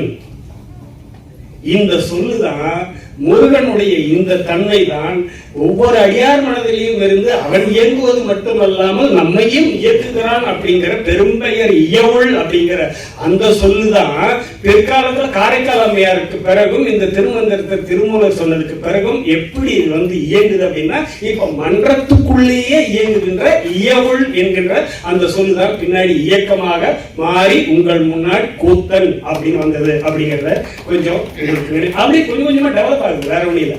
அப்புறம் இந்த நமச்சிவாய அப்படிங்கறத வந்து நீங்க தத்துவார்த்த ரீதியா ஐயா நிறைய எழுதியிருக்கிறாங்க. அது ஒரு முறை வாசியுங்கள், வாசிப்பதின் வழியாக வசியுங்கள், அதுதான் ரொம்ப முக்கியம். ஆனா நீங்க வசிச்சீங்கன்னா மற்றவங்களையும் வசிப்படுத்துவீங்க இல்லையா? ஆனா நீங்க வாசிக்கணும், முதல்ல வாசிச்சா நிலைக்க இருக்கலாம் அப்படிங்கறத மட்டும் சொல்லிக் கொள்கிறேன். அடுத்தது வந்து இன்னொரு செய்தி வந்து அம்பலம் சொல்லியாச்சு, இயவுள் சொல்லியாச்சு. அடுத்து வந்து அவரோட நூலுக்குள்ள எல்லாத்தையும் தொகுத்து கொடுத்திருக்கிறார். நடராஜர் 10. அடுத்து வந்து நீங்க வாசிக்கணும் அப்படிங்கறதுனால தான் கொஞ்சமா சொல்லிட்டு இருக்கிறேன். இல்லாட்டி உள்ளுக்குள்ளார இருக்கிறது ஒவ்வொன்றுக்கும் சொல்லிட்டு இருந்தா அப்புறம் நீங்க வாசிக்க மாட்டீங்க. நூல் விமர்சனம் பண்றது அப்படிங்கறத பத்தி புதுமை பத்தி என்ன சொல்லி இருக்கிறார் அப்படிங்கறதா ரொம்ப முக்கியமான செய்தி. நூலை விமர்சிக்கிறேன் அப்படின்னு சொல்லிட்டு ஏன் இஷ்டத்துக்கு இது இப்படி எழுதிருக்கலாம் அப்படி எழுதிருக்கணும் இப்படி சொன்னா உங்களுக்கு வந்து கொஞ்சம் கஷ்டமா இருக்கும். இன்னொன்னு சொல்றாங்க, நான் வீடு கட்டி இருக்கிறேன் அப்படின்னா யாரையும் கூப்பிட மாட்டேன். கூப்பிட்டா என்ன ஆகுதுன்னா கட்டுன வீட்டுக்கு என்ன பண்றான் வந்து வாஸ்துப்படி இது அங்க வச்சிருக்கலாம், இது இங்க வச்சிருக்கலாம், இது வச்சிருக்கலாம் அப்படின்னு. ஏன்னா எனக்கு கிடைச்சிருக்கிற ஏதோ ஒரு 1 லட்சம் 2 லட்சம் போட்டு வீட்டை கட்டி இருக்கு. இந்த வீட்டை என்ன பண்றீங்க? உனக்கு பிடிச்சது மாதிரி இருந்தா நீ போக ஒரு வீடு கட்டி என் வீட்டுல வந்து வீடு கட்டாரு சரியா? நீ எனக்கு பிடிச்ச மாதிரி வீடு கட்டி இருக்கிற இல்லையா? ஆக ஒரு நூல் விமர்சனம் என்பது எனக்கு தகுந்த மாதிரி திரைப்படம் எடுக்கிறதா இருந்தாலும் எனக்கு பிடிச்சிருந்தா நான் ஒரு திரைப்படத்தை எடுத்துக்கணும் தவிர அவன் இந்த இடத்துல இப்படி வச்சிருக்கணும், இந்த இடத்துல பாட்டு வச்சிருக்கூடாது, இந்த இடத்துல இடைவேளை விட்டுக்கூடாதுன்னு சொல்லக்கூடாது. அது மாதிரி ஐயா எழுதியிருக்கிற நூலை வந்து இப்படி இருக்குது அப்படின்னு ஒரு தேன் சொட்டு குழந்தையின் வாயில் வச்சா எப்படி இனிக்கும்னு அது சுவையை நுகருமோ அது மாதிரி உங்களுக்கு சுவைக்காக 1-2 எடுத்துக்காட்டுகள் தான் சொல்லுங்க தவிர எல்லாத்தையும் சொல்றது என்னுடைய நோக்கம் அல்ல. வழிகாட்டி கூட எப்படி ஆசிரியர் கூட என்ன பண்ணுவாருன்னா வாசிக்கணுங்கிறதுக்காக 1-2 பாட்டை சொல்லி கொடுப்பாரு. வீட்டுல போய் நாம தான் படிக்கணும் அப்படிங்கிறதுக்காக சில விஷயங்கள் சொல்றேன். அதுல வந்துட்டு திருப்பல்லாண்டு அப்படின்னு சொல்லுவோம்.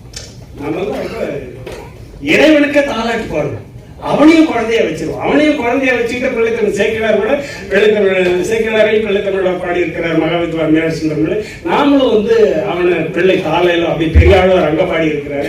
இங்க வந்து நாம இறைவனை தாலாட்டமும் செய்வோம், பிள்ளைத்தமிழ் பாடுவோம். அதே நேரத்துல வாழ்க வாழ்க என பல்லாண்டு பாடுவோம். ஏன்னு கேட்டீங்கன்னா அவன் வேறு நான் வேறு இல்லை. அவன் வாழ்ந்தால் நான் வாழ்வேன், நான் வாழ்ந்தால் அவன் வாழ்வான். இந்த உலகத்தினுடைய இயல்பு என்ன சொல்றாங்கன்னா நீ குவாண்டம் தியரி நீங்க என்ன நினைக்கிறீங்களோ அப்படி மாறிக்குமா அந்த குவாண்டம். சரிங்களா? நீங்க எதுவுமே கவனிக்காம இருந்தீங்கன்னா அது அலை வடிவா இருக்குதா துகள் வடிவா இருக்குதா அது கொஞ்சம் உள்ளுக்குள்ள போய் பாத்தீங்கன்னா நீங்க பாத்தீங்கன்னா அது ஒரு மாதிரி மாறிடலாம்.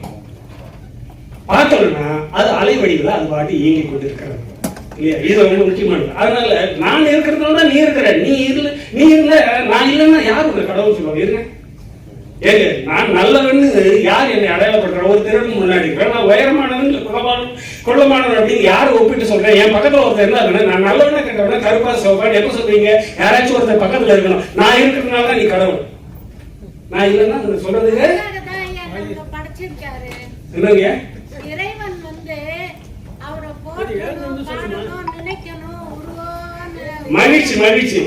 அவர் வந்து நம்மளையெல்லாம் படைச்சு அவரை பார்க்கணும் அப்படின்னு சொல்றாங்க. அதுவும் ரொம்ப மகிழ்ச்சியான செய்தி. கைதட்டணும். அவங்க என்ன கொஞ்சம் துணிச்சலா பேசுறாங்க இல்லையா? எங்க மாணவர்கள் தான் பேச மாட்டாங்க. அவங்க எதையாச்சும் இனிஷியல் காது எல்லாரும். அது என்ன இனிஷியல் காதுன்னா கே காது.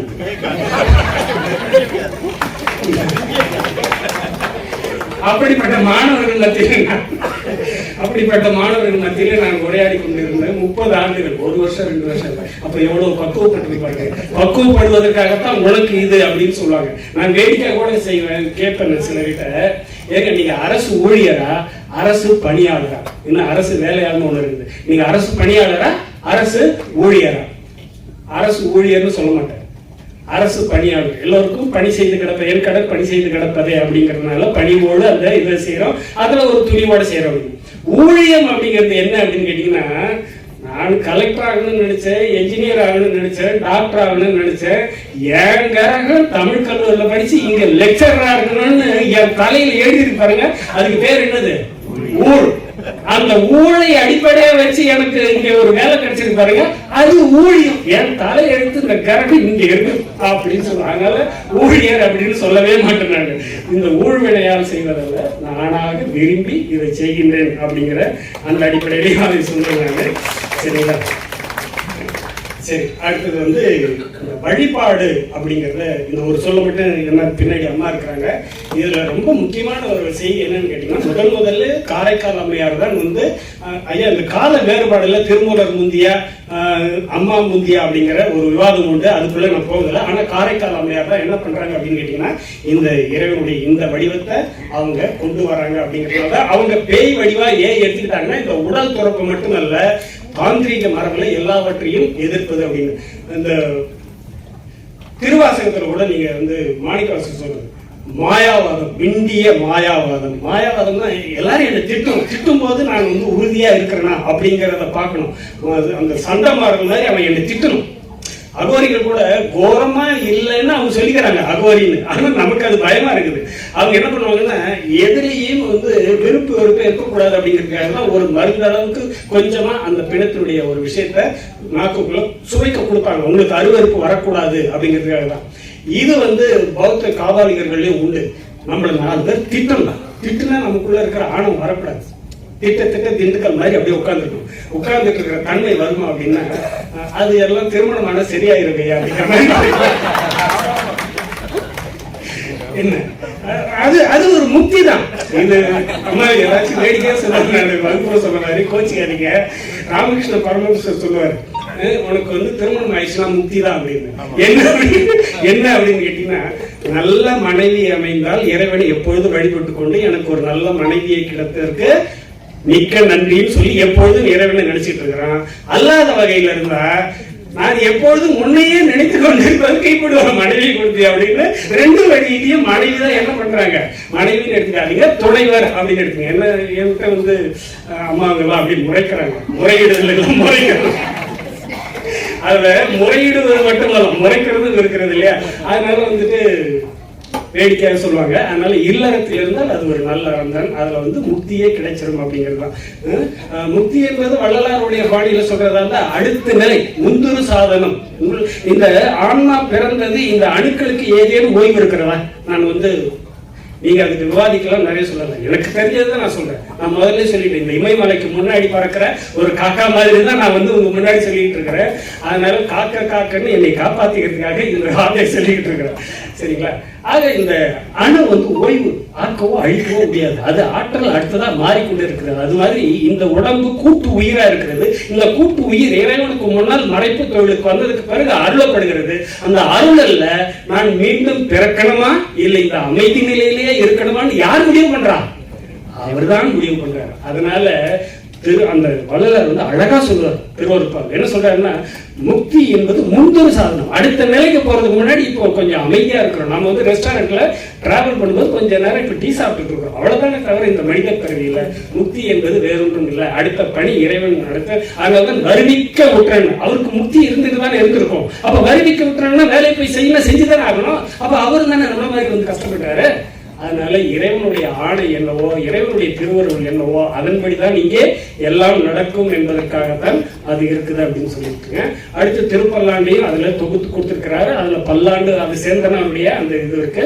அதுல 2 மரம் இருக்கு பாருங்க. ஆழ்வார்கள் வந்து இறைவனை பாடினால் அதற்கு பெயர் மங்களாசனம், சாசனம், மங்களா சாசனம் இல்லையா? சாசனம் இல்லையா? கல்வெட்டுல ஓலைச்சுவடியில செப்பேட்டுல எழுதி வச்சீங்கன்னா மாறாது. கல்லின் மேல் எழுத்தாக விழுந்து அதை மாற்ற முடியாது. அதனாலதான் அதுக்கு பேர் என்னது? சாசனம். அது மாதிரி இறைவன் மேல நாம் பாடி இருக்கக்கூடியது மங்களம். அமங்கலம் அல்ல, நல்ல சொற்கள், அறம். அதனால அது மங்களா சாசனம்.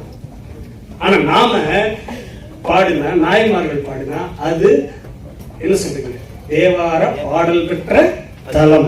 அவங்க மங்களாசாசனம், திவ்ய தேசம், நாம திருத்தலம், இங்க பாடல் பெற்ற தலம் அப்படிங்கிற 2 மரபு இருக்கிறது அப்படிங்கிறது. அவங்களும் அடியார்கள் தான் பாடிக்கிறாங்க, நாமளும் இங்க சைவ அடியார்கள் தான் பாடி நம்மளும் அப்படின்னா நான் உங்களை சைவ அடியார்கள் நினைச்சிட்டு இருக்கிறேன். எனக்கு வந்து வைணவமும் சைவமும் ஒன்றுதான். என்னைக்குன்னா நான் தமிழ் கல்லூரியில் நல்ல முருக வழிபாட்டில் இருந்தாலும் கூட என்னை நான் ஒரு பொதுநிலையில வள்ளலார் வழியில மாற்றிக்கொண்டவன் அப்படிங்கிற இந்த அறிமுகத்தோடு இந்த நமச்சிவாய அப்படிங்கிறது முதல்ல எப்படி வந்தது அப்படின்னு கேட்டீங்கன்னா, நாம் சிவனுடைய ஆயம் அப்படிங்கிறது தான் பொது மரபில் இருந்தது. பிறகு அதுக்குள்ள நுண்மையான பொருளை ஏற்றி நாம் அதற்கு நிறைய அந்த எழுத்துக்களுக்கு விளக்கம் சொல்லி இருக்கின்றோம். இதையெல்லாம் எதனால இந்த தொல் மரபில் வந்தது, தொல் பழங்குடியிலிருந்து இருந்து எப்படி வந்தது அப்படின்னு இயற்கையை கட்டுப்படுத்தக்கூடிய ஆற்றல் இந்த ஒலி வழியாக உண்டு, சடங்குகள் வழியாக உண்டு அப்படிங்கிற இந்த தாந்திரிக மரபிலும் சடங்கு மரபிலையும் நாம் நம்பிக்கையை கொண்டு வரும்போதுதான் மனதில் உறுதியான ஒலி வடிவாக இந்த இறைவனை, இந்த இயற்கையை கட்டுப்படுத்த முடியும் என்பதற்காக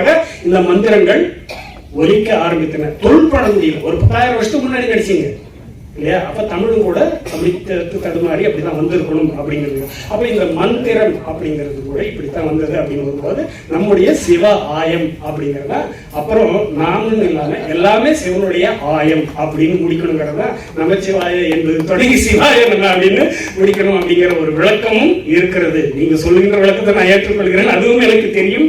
இப்படியும் ஒரு வழக்குல அதாவது எளிமையான விளக்கம் அப்படிங்கிறத சொல்லி இந்த நூலை வெளியிடுவதற்கு என்னையும் அழைத்த ஐயா அவர்களுக்கு என்னுடைய நன்றியையும் அதே நேரத்தில் பொறுமையாக கேட்டுக்கொண்ட உங்களையும் வணங்கி இடம் சார்கிறேன். நன்றி.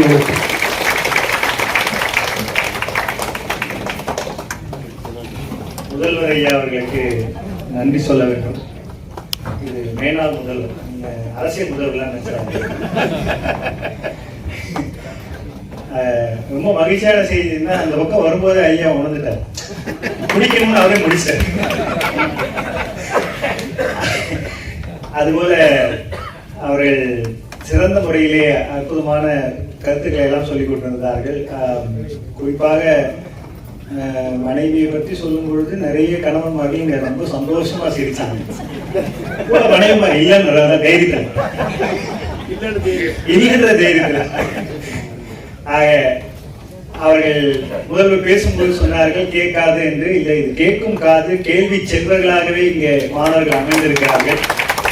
ஆக அந்த அற்புதமான நூல் வெளியீட்டுக்கும் சிந்தனைக்கும் அந்த மன்றாடி அம்பலம் என்பதற்கான விளக்கங்கள் இதெல்லாம் சிறந்த முறையிலே அமைந்திருக்கிறது என்கின்ற வகையிலே அவர்களுக்கு நன்றியை உரித்தாக்கி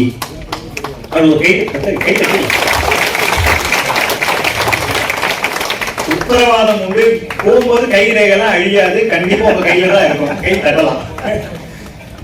ஆக அவர்களுக்கு நன்றியை தெரிவித்துக் கொண்டு அடுத்ததாக இந்த நூலை பெற்றுக்கொண்டு முதல் பதியை பெற்றுக்கொண்ட நமது உமாசங்கரி ராமநாதன் ஐயா அம்மா அவர்களை பற்றி ஏற்கனவே என்னுடைய தந்தையார் அவர்கள் அறிமுகங்களை வழங்கிய நிலையிலே அவர்களுடைய அந்த 79 பக்கம் அப்படின்னும் போது எனக்கு அந்த ஆர்வம் இன்னும் கொஞ்சம் அதிகமாயிடுச்சு அவங்க பேசுவதை கேட்பதற்காக. அதற்காக இடம் சார்ந்து அமர்ந்து அவர்களை அன்போடு அழைக்கின்றேன். அதற்கு முன்னாலே ஓரிரு வார்த்தைகள் நம்முடைய பேராசிரியர் பற்றி ஒன்று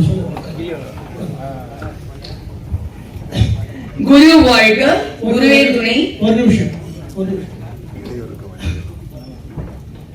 மிகச் சிறப்பான முறையிலே அவர்கள் பேசி அமர்ந்திருக்கிறார்கள். அது முழுமையாக பல சொற்கள் எப்படி வடமொழியிலே அவர்கள் எடுத்து திரித்து சொல்லியிருக்கிறார்கள் தமிழில் இருந்து என்பதை மிகச் சிறப்பாக அந்த சொற்களில பாதிக்கு மேல அந்த சொல்லை ஆராய்ந்து சொல்லுகிற ஒரு அற்புதத்தை ஒரு பேராசிரியரிடம் தான் நாம் எதிர்பார்க்க முடியும். பேராசிரியர் அதற்கு நியாயம் செய்திருக்கிறார். வார்த்தையும் என்பது வடமொழி சொல் என்பது போல தப்பா நினைக்கிறாங்க. வார்த்தல் என்பதுதான் வார்த்தையாக வந்தது என்பதற்கு சான்று என்னன்னா, நீ மார்கழி மாதம் வார்த்தையும் பேதி வளை சிலம்ப வார்த்தையும் மாணிக்க வாசகரே ஒத்துக்குது இல்லையா? தம்பி சொன்னது போல அவர்கள் ஆரம்பிக்கும் போதே என்ன பண்ணாங்க, யார் ஓதுவார் என்பதை சொன்னார். ஓதுவார்கள் ஓதினால் அப்படின்னு சொல்லிட்டு இந்த மனைவி சொன்னதெல்லாம் எடுத்து சொல்லுங்க. இப்போ இது வந்து என்னதுன்னா, இங்க இருக்கிற அனைத்து பெண்களும் ஓதுவார்கள் நம்ம தெரிஞ்சுக்கிட்டோம்.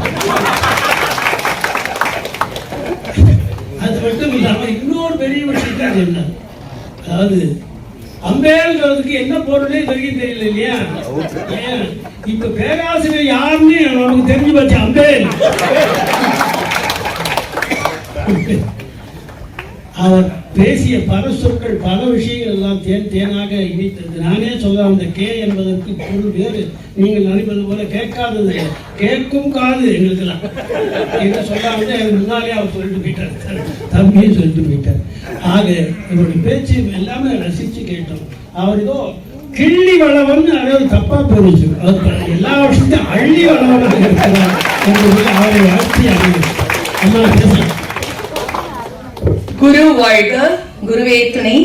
கனியிட ஏறிய சுளையும் முற்றல் கழையிட ஏறிய சாரும் பனிமலர் ஏறிய தேனும் காட்சி பாகிட ஏறிய சுவையும் நரிபசு பொழியும் பாலும் தென்னை நல்கிய குளிரென நீரும் இனியன என்பேன் எனினும் தமிழே என் உயிரென்பேன் கண்டீர் என பாரதிதாசன் வரிகளுக்கு இணங்க எங்கள் வாழ்வும் எங்கள் வளமும் மங்காத தமிழ் என்று சங்கே முழங்கு என்ற வரிகளுக்கு இணங்க குரு வாழ்க, குருவே துணை.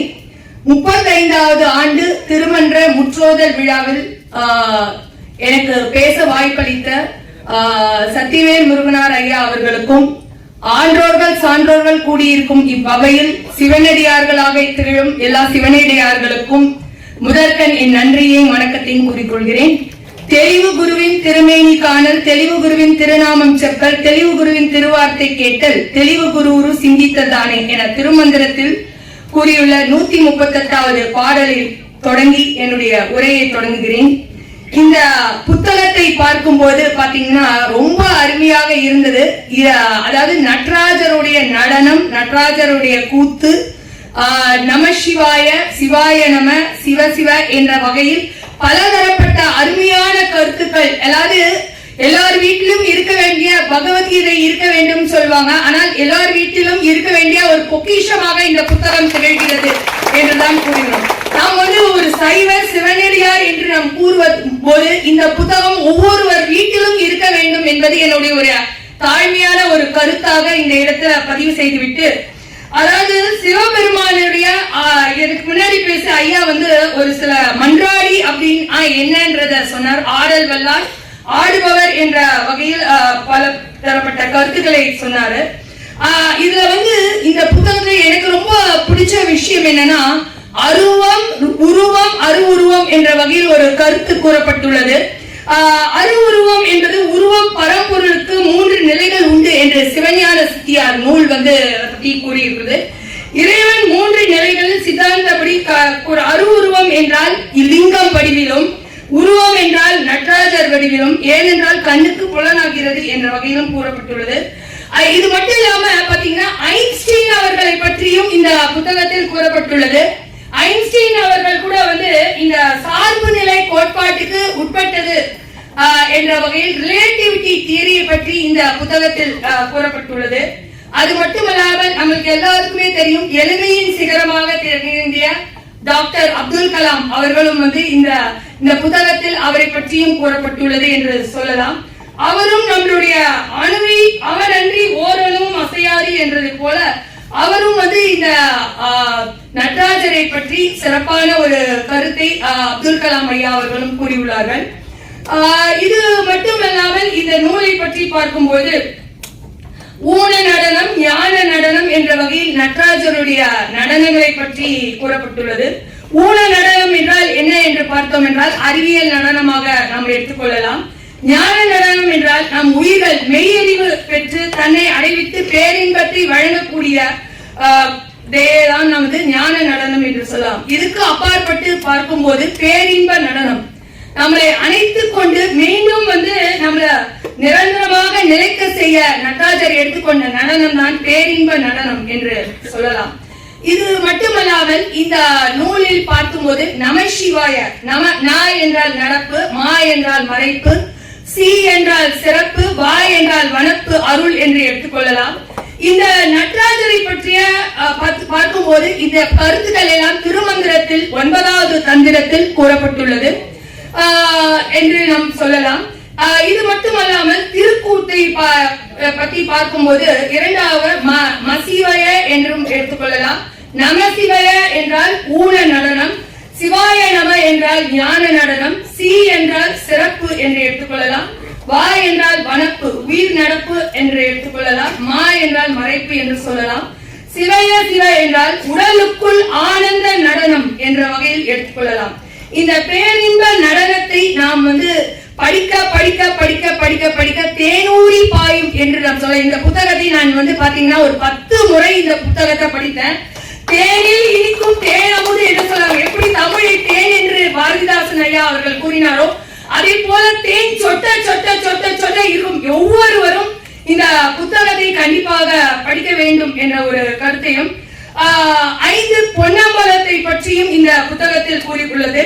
வெள்ளியம்பலம் என்றால் சிதம்பரம், ஓவிய பேரம்பலம் என்றால் குற்றாலம், ரத்ன பேரம்பலம் என்றால் திருவாலங்காடு, தாமிர பேரம்பலம் என்றால் நெல்லை என்ற வகையிலும், அப்துல் கலாம் அணுவாய் ஆடுவதும் அவனே, அகிலமாய் ஆடுவதும் அவனே என்ற வகையில் நம்மளுடைய முன்னாள் குடியரசுத் தலைவர் கூறியுள்ள அந்த கருத்துக்கள் இந்த புத்தகத்தில் கூறியுள்ளது. இது மட்டுமல்லாமல் இந்த புத்தகத்தை பார்க்கும் போது நட்ராஜர் 10 என்ற வகையில் பாடல்கள் கூறப்பட்டுள்ளது. அம்பாலவனை அறியார்கள் இதை பற்றி எனக்கு முன்னாடி பேசிய ஐயா தெளிவாக சொல்லிவிட்டார். அதை நான் மீண்டும் கூற விரும்பவில்லை. அகம் நெகிழ பாடும் துதி என்ற வகையில் ஒரு கருத்து கூறப்பட்டுள்ளது. தில்லை கோவிலில் ஆணி முதல் அம்பலம் வரை நம்மளுக்கு எல்லாருக்கும் தெரிஞ்சோம். ஆணி திருமஞ்சனம் என்பது சிதம்பரத்தில் மிக சிறப்பாக கொண்டாடப்படக்கூடிய ஒரு இது. அதை மையமாக வைத்து ஆணி முதல் அம்பலம் வரை என்ற வகையில் ஒரு கருத்துக்கள் கூறப்பட்டுள்ளது இந்த நூலில். இதை தவிர எல்லாரும் கேட்பாங்க, ஒவ்வொரு சித்தர்களும் 8-2 என்று சொல்வாங்க. இதுல பாத்தீங்கன்னா இதுல 8-2 பற்றி சிறப்பாக கூறப்பட்டுள்ளது. 8 என்றால் 8 திருவீரட்டான கஷேத்திரங்களை பற்றியும், 2 என்றால் பிண்டம் இன்பம் அண்ட இன்பம் என்ற அண்டத்தில் உள்ளதுதான் பிண்டத்தில் உள்ளது என்பது நம்மளுக்கு தெரியும். அதை பற்றிய கருத்துக்களை இதில் கூறப்பட்டுள்ளது. இந்த புக்ல ரொம்ப சிறப்பானது ஏன்னா எல்லாரும் திருக்கூத்து அப்படின்றதை பற்றி மிக சிறப்பாக பலதரப்பட்ட கருத்துக்கள் இந்த புத்தகத்தில் கூறப்பட்டுள்ளது. திருக்கூத்து நடனத்தை பற்றி பார்க்கும்போது 82 பாடல்கள் இந்த புத்தகத்தில் கூறப்பட்டுள்ளது.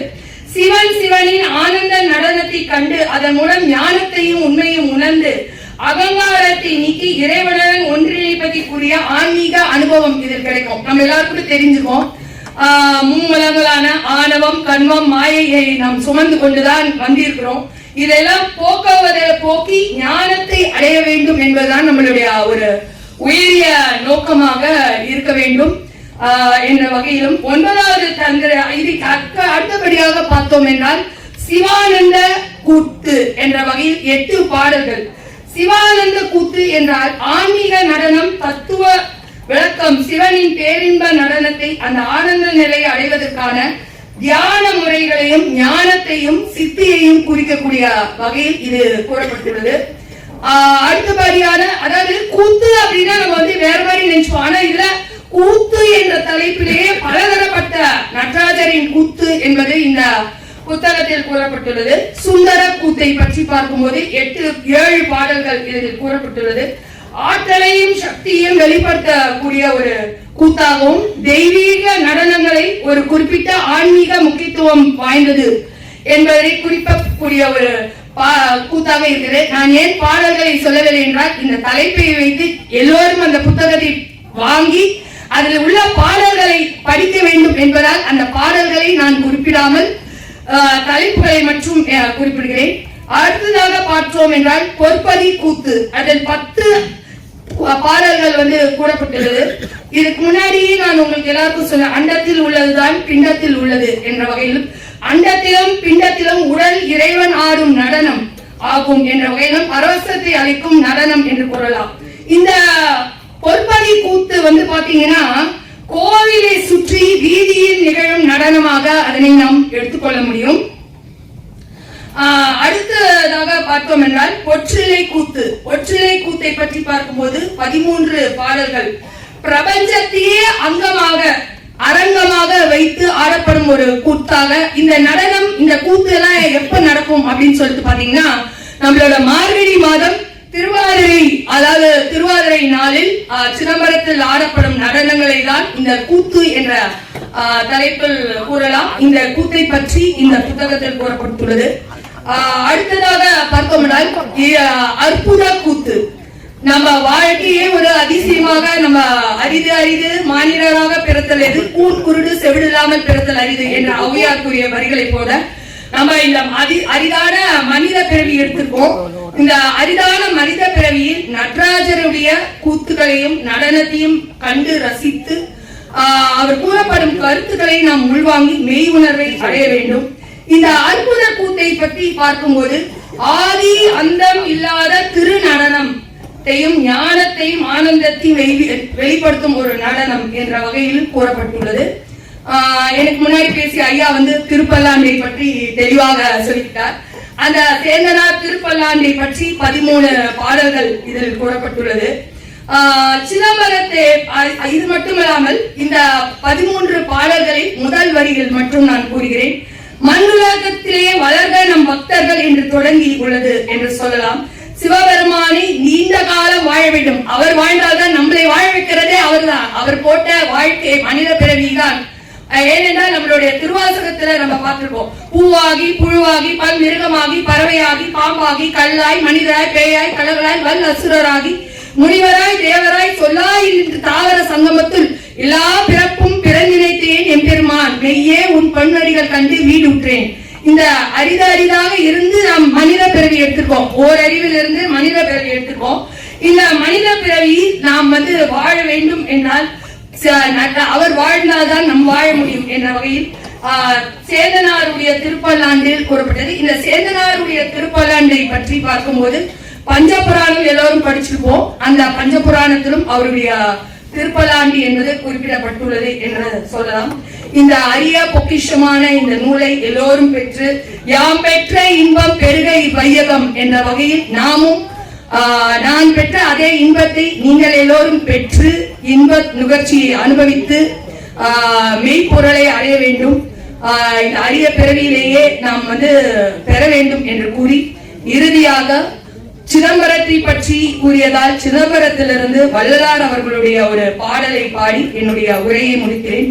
தாயாகி தந்தையுமாய் தாங்குகின்ற தெய்வம் கருணை நிகரில்லாத தனித்தலைமை தெய்வம் வாயார வாழ்த்துகின்றோர் மனக வந்த தெய்வம் மலரடியன் சென்னிமிசை வைத்த பெரும் தெய்வம் ஏராக என்னை வளர்க்கும் தெய்வம் மகா தெய்வம் சிற்றபையில் விளங்குகின்ற தெய்வம் அதே தெய்வம் என்று பாடி என்னுடைய இந்த வாய்ப்பை நல்கிய ஐயா அவர்களுக்கும் என்னுடைய உரையை செவிசார்த்தி கேட்ட எல்லா சிவனடியார்களுக்கும் நன்றி கூறி விடைபெறுகிறேன்.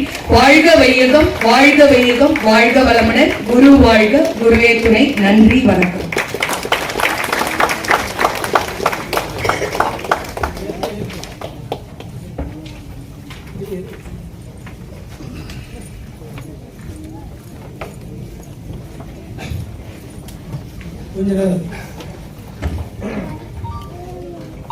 இங்கே சிறப்பாக அந்த சிறப்புரையை வழங்கிய அம்மையார் அவர்களுக்கு பாராட்டுகளை நாம் தெரிவித்தே ஆக வேண்டும். இது ஏன் என்று சொன்னால், இந்த விழா அரங்கத்திலே அழைத்த நிலையிலே அமைத்த போது கருணாரன் ஐயா அவர்கள் வர வேண்டும் என்கின்ற வகையிலே நாம் அமைத்திருந்தோம்.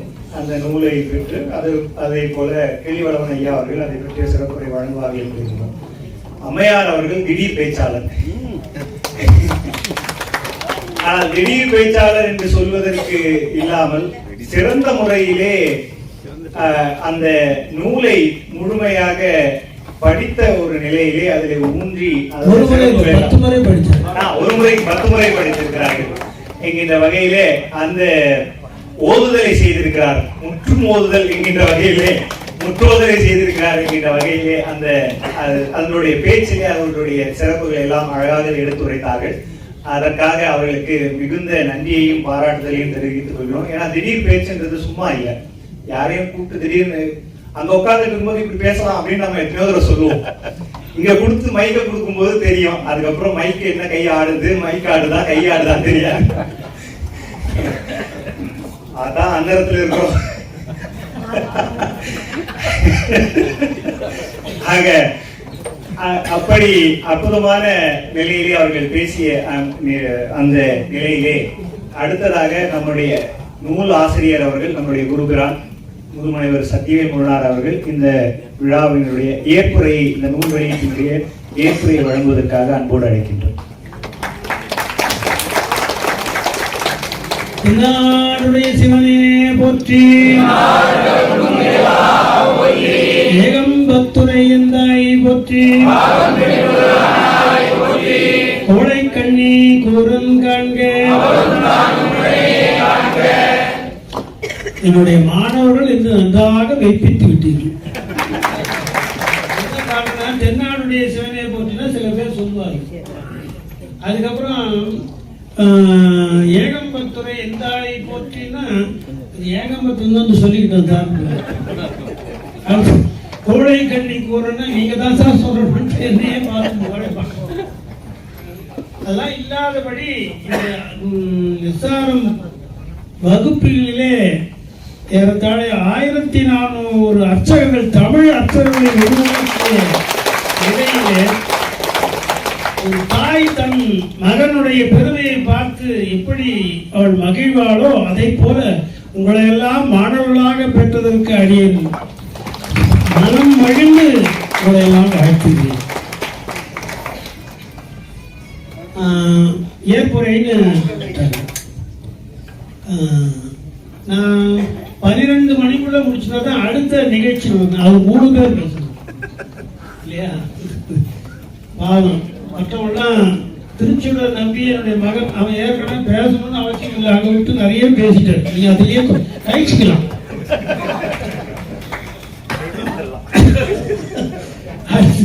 அடுத்தது நம்ம இவர் பொன்ராஜ் ஐயா அவர்கள் வந்திருக்கிறார்கள். அவர்களுக்குரிய நேரத்தில் பேசுவார்கள்.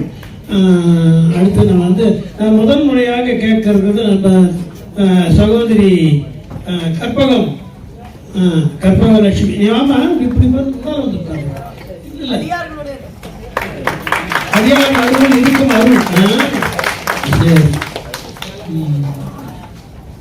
ஒன்று இரண்டு இதை நான் சொல்லி நிறைவு செய்து கொள்கிறேன். நான் முதலில் இதை வந்து இந்த நிகழ்ச்சி ஏற்பாடு செய்த போது வந்து இந்த நிகழ்வு நான் இதற்காக இந்த நிகழ்வுக்காக எழுதின நூல் அல்ல. அது ஏற்கனவே தம்பி சொன்னது போல அது வந்து லண்டன்ல இருக்கிற அன்பர்கள் வேண்டி அவர்கள் வந்து இதுல கோலாலம் கொலம்போல இருக்கிற அந்த வானமூர்த்தி அந்த நிலையத்திலே, விமான நிலையத்திலே அவர்கள் நடராஜர் சிலையை கொடுக்கிறார். அந்த உச்சி முருகன் கோயில், அந்த உச்சி முருகன் கோயிலை உருவாக்கியது அடியேன் தான் லண்டன்ல. உண்மையாக உருவாக்கியன்னா என்னுடைய சீடர்கள் தான், என்னோட பயிற்சி பெற்றவர்கள் தான் அங்கே அர்ச்சனை செய்து கொண்டிருக்கிறார்கள். அவர்கள் வந்து என்ன பண்ணாங்கன்னா இந்த பாதி பேருக்கு மேலே ஸ்ரீலங்காவிலிருந்து வந்தவங்க.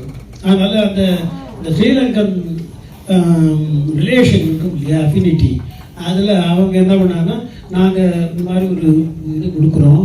அது யாருக்கு எயின்ஸ்டீன் ரிசர்ச் அசோசியேஷன் அவங்க வந்து அவங்களுக்கு கொடுத்தாங்க.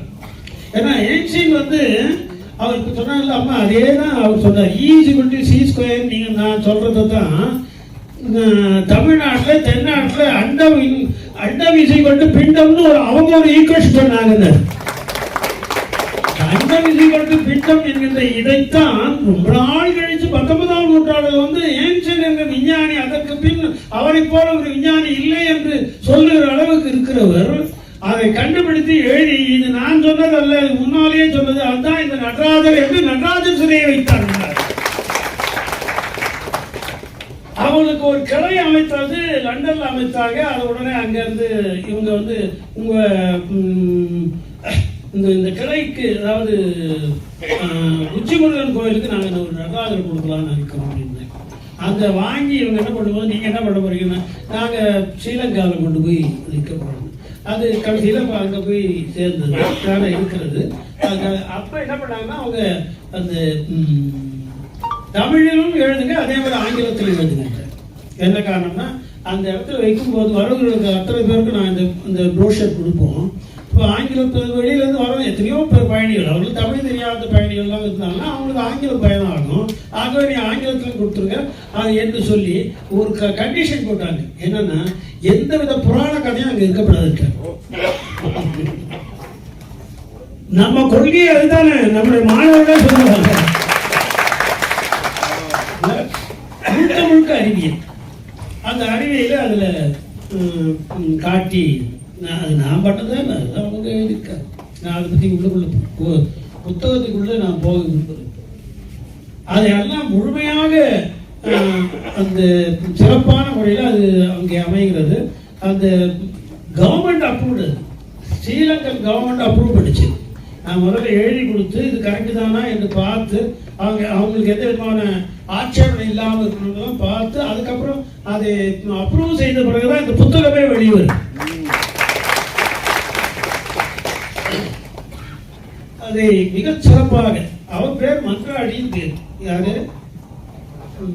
நடராஜ பெருமானுக்கு பேரு மன்றாடி பேர் இல்லைங்களா?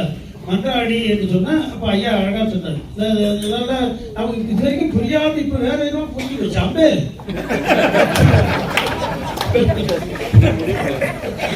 மன்றாடி மன்றாடி மன்றாடி. உலகம் ஒரு பழமொழி உண்டு, உலகம் பலவிதம் என்று சொல்லுவாங்க. அதை அப்படியே மறுபடியும் மாற்றி உலக அம்பலவிதம் இல்லையா? அந்த மன்றாடியை பற்றி நாங்கள் எழுதினோம். அப்போ நான் என்ன நினைக்கிறேன் பாருங்க, ஒன்றை நினைக்க அது ஒழிந்துட்டு ஒன்றாகும் அன்றே அது வந்து அது வரையிலும் வந்து இது அப்படின்ட்டு அந்த எல்லாம் இணையாளர் ஈசன் செயலுக்கு அவையார் பாடிப்போம் போல நாம் நினைத்தது ஒன்று, அது வந்து வேற விதமாக அந்த திருவருள் மாற்றி அமைக்கிறது. திருவருள் மாற்றி அமைக்கிறது என்னன்னா கருநாகராஜன் வந்து அவங்க தான் அதை இது வரைக்கும் என்னோட பல நூல்களை அவங்க வெளியிட்டு இருக்கிறாங்க. இது இன்னைக்கு பாருங்க அவர் வர வேண்டியது பாவம் ரொம்ப வருத்தப்பட ஐயா நான் வர முடியாமல் போச்சு ஃபோன் கூட பண்ணுவார். எதிர்பார்க்குறேன் நிறைய சுமார் ஒரு 10-15 நூல்களை அவர் வெளியிட்டு. இப்ப அவர் வரலையே எனக்கு ஒரு அடுத்த விஷயம் நினைச்சேன், சரி இறைவனுடைய எண்ணமே வேற மாதிரி இருக்கு, கிள்ளி வளவன் மூலம் தான் அது நடைபெறணும். போன் பண்ண பதில் சொன்னேன், உங்களால் தான் நடக்கணும். நானா நினைக்கிற மேல இருக்கிறவங்க எல்லாம் என்னையாலும் ஈசன் செய்யும். அதே மாதிரி என்ன பண்ணா அவர் என்ன செய்யுது, இது கிள்ளிவளையன் வந்து வெளியிட்டாருன்னா சிறப்புரை சொல்றதுக்கு ஒரு ஆள் வேணுமே இல்லையா? அவங்க அதுக்கு என்ன பண்றதுன்னு வச்சுன்னா ஏற்கனவே அம்மையார்ட்ட சொல்லிட்டேன். யார் அவங்க 79 பக்கம் அவங்க. சரி இது கடைசியில பாத்தீங்கன்னா என்ன தெரியுதுன்னா அவன் பேர் மன்றாடி.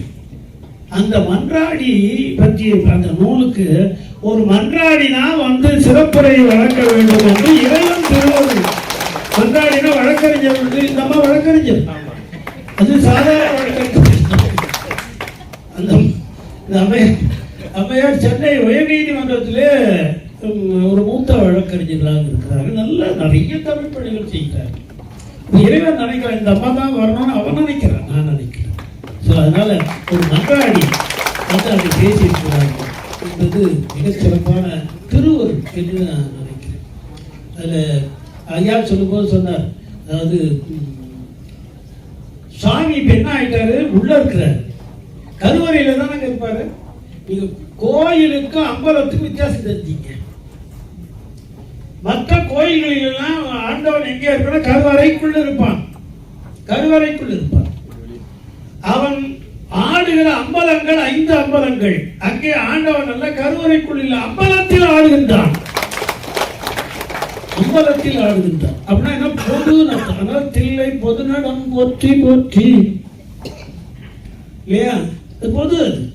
அவன் வந்து என்ன பண்ணான்னா உள்ள இருக்கிறதுல அவனுக்கே போர் அடிச்சு போச்சு. அதனால என்ன பண்ண, நான் வரைய அவங்கள நேரில் பார்க்கறேன். அம்பலத்துக்கு வந்து ஆடுகிறான், அம்பலத்துக்கு வந்து ஆடுகிறான். 5 சபைகள் அதெல்லாம் கூட அவன் படித்தார். அதில் அந்த நூல்லையும் கொடுத்துருப்பான், 5 சபைகள் இருக்கின்றன என்று. இது தமிழன் கண்ட கடவுள்.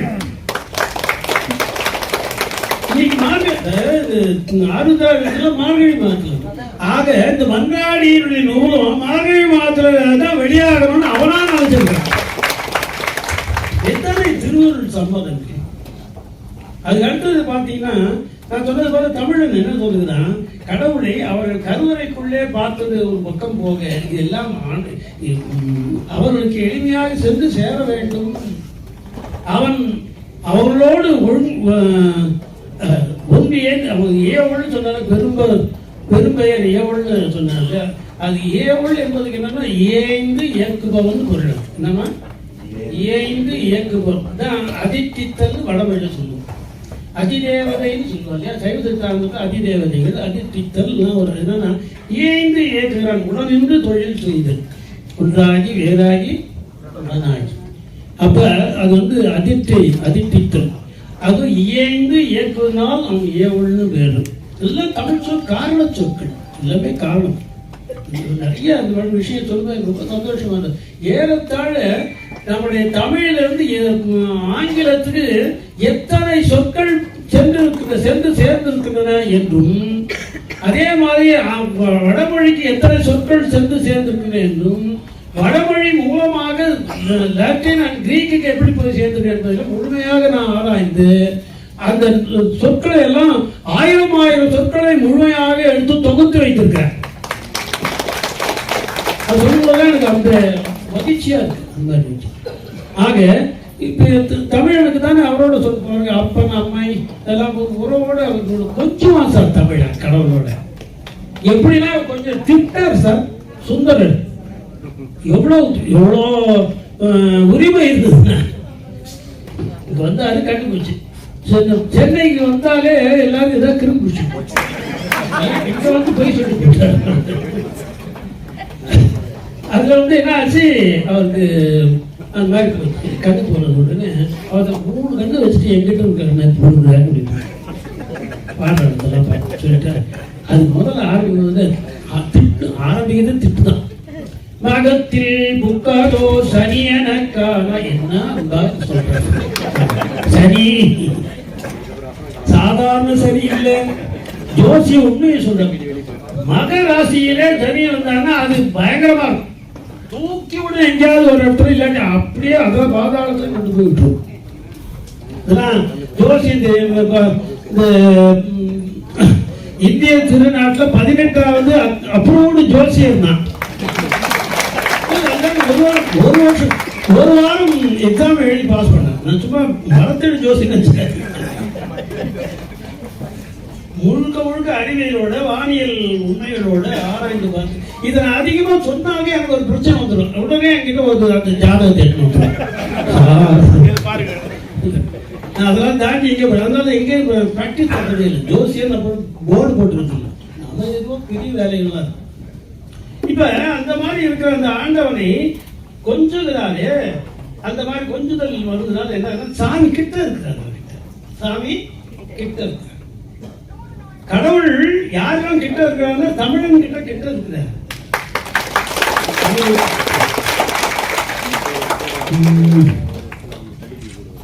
பொற்றியன் வாழ் முதலாகிய பொருளே புறந்தது பொங்கழ கிளை துணை மலர் கொண்டு ஏற்றின் திருமுகத்தில் வளரும் எழில் நகை கண்டு நின்றுபடி தொழுகும் செற்றிதழ் கமலங்கள் மலரும் தன் வயல் சூழ் திருப்பெரும் துறையுடைய சிவபெருமானே. இப்ப சிவபெருமானே நான் உங்களுக்கு சிறப்பா சொல்லி கொடுத்துருக்காங்க. இப்படியே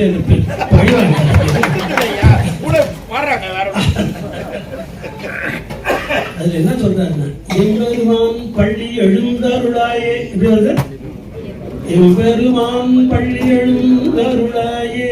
பள்ளி எழுப்பணுங்க. தூங்கிட்டு இப்ப வீழ்ச்சிதான் இருக்காரு. இவர் தட்டி எழுப்பணும் இல்லையா? அப்படின்னா அவரு அப்படின்னு சத்தம் போடணும். சத்தம் போடணும். அப்ப என்ன, அவர் எங்கேயோ இருக்காரு. இப்போ நான் அங்கே இருந்து கூப்பிட்டு வந்தேன், தூரத்துல இருந்து கீழே கூப்பிட்டு வந்தேன். அப்ப சேவை சுட்டுக்கு ஒன்று அண்மை சுட்டுக்கு ஒன்று தமிழ்ல ஒண்ணு சொல்லி இருக்கு இல்லையா? சரி, ஊர்ல ஏய் கண்ணா கண்ணப்போ அப்படி கத்தினா எங்கேயோ இருக்கான்னு அர்த்தம். கண்ணா ஏது அப்படின்னா பக்கத்துல இருக்கு. அதனால சிவபெருமான் தமிழனுக்கு பக்கத்திலே இருந்தா, அதனால எம்பெருமானே பள்ளி எழுந்தாலும் இல்லை, எம்பெருமான் பள்ளி எழுந்தால பக்கத்தில் தானே சார். போற போக்குல சார் ஈடு இணையில்லாத எத்தனையோ விஷயம் சொல்லிட்டே வரலாம். இன்னைக்கு வினாவுடைய அரங்கு கூட வச்சிருக்கோம். அதுல கூட யாராவது கேள்வி கேட்டாலும் பதில் சொல்லுது. நம்ம சரஸ்வதி அம்மா வந்திருக்காங்கன்னு சொன்னாங்க. இப்ப கொஞ்சம் எழுத்துருங்க இருக்காங்களா? நீங்க இந்த வினாவுடைய அரங்கத்தில் கலந்துங்க. சரி, ஆக இந்த தமிழன் அதோட சாமி நெருங்கி இருக்கிறான். நெருங்கி இருக்கிறதுனால தான் என்ன பண்றான், வெளியே வந்து ஆடினான். இது வரைக்கும் எனக்கு யாருக்கோ ஒரு சொந்தம். எனக்கு இன்னொரு பெரிய மன்றாடி இப்ப நீதிமன்றத்தை நம்மளால நம்பவே முடியல சார். இப்ப போற போக்கே ஏதோ மாதிரி இருக்கு. நமக்கு இப்ப பெரிய ஒரு விளக்கு ஒளி விடியல் ஒளி என்று சொன்னா, இந்த நீதிமன்றத்திலையும் இந்த மாதிரி மன்றாடி நூலை பத்தி எல்லாம் பேசக்கூடிய மன்றாடிகள் இருக்கிறாங்கன்னு தெரிஞ்சது. வழக்கறிஞர்கள் கொஞ்சமாவது நமக்கு தமிழ் ஏதாவது ஆதரவு வரும்னு தோணுது. ஆகவே இந்த தமிழனுடைய அருமையும் தமிழுடைய மாண்பையும் ஐயா அவர் சொன்னது, அம்மா அதை எடுத்து சுட்டி காட்டியதும், இதையெல்லாம் அவங்களுடைய மனதிலே இது கிளர்ஞான பூசை பேர். திருமணத்தில் படிச்சோம் இல்லையா? அதுல அந்த இது 5ஆம் திருமுறையில வருது. இது பேர் கிளர்ஞான பூசை. சும்மா நீங்க உட்காந்து பூ போட்டுட்டு அதெல்லாம் பண்ணீங்கன்னா அது என்ன பூசைன்னா அதுக்கும் கொடுத்துருக்காரு. பூசை இல்லைன்னு மறுக்கல, அதுவும் பூசை தான். ஆனால் அது ஒரு வகையாக முன்னுறு ஞானம் அல்ல, முன்னுறு. அது போல அது முன்படிகள் இருக்கு. முக்தி என்பது முன்படி, ஞாபகம் வச்சுக்க. முக்தி என்பது வேறு, சித்தி என்பது வேறு. நல்லா கவனிச்சிங்க. ஏற்கனவே சொல்லியிருப்போம், உங்களுக்கு ஞாபகம் இருக்கும். முக்தி என்பது முன்னுறுவது, அதுக்கு மேல போவதுதான் சித்தி. அது முன்னுறுகிற முக்தி வேறு வேதாந்தம். அதுக்கு மேல இறைவனோடு இரண்டு வைக்கிறது பேர் சித்தாந்தம். நம்ம வளராறு அழகா பாடு. ஆக முன்னூறு நான் இன்னும் கொஞ்ச நேரத்தில் நம்ம டீ சாப்பிட்டோம். நான் தைரியமா இருக்கலாம், உடனே விட்டுருவேன். அதனால அடுத்து வர நிகழ்ச்சிக்கு இது முன்னூறு ஞானமாக அமைகிறது என்று சொல்லி, இது மிகப்பெரிய, அதாவது யாராலும் எதன் காரணத்தினால் இப்படி அது நடராஜர் என்பதை ஏதோ பொம்மை நினைக்காதீங்க. பொம்மை நினைக்க, அது உள்ள அத்தனை சைவ சித்தாந்தத்தையும் சுருக்கி பார்த்தால் அப்படி ஒரு பொம்மை வரும் என்று நமக்கு திருவந்தரமும் உண்மை விளக்கமும் எடுத்து சொல்லுவோம்.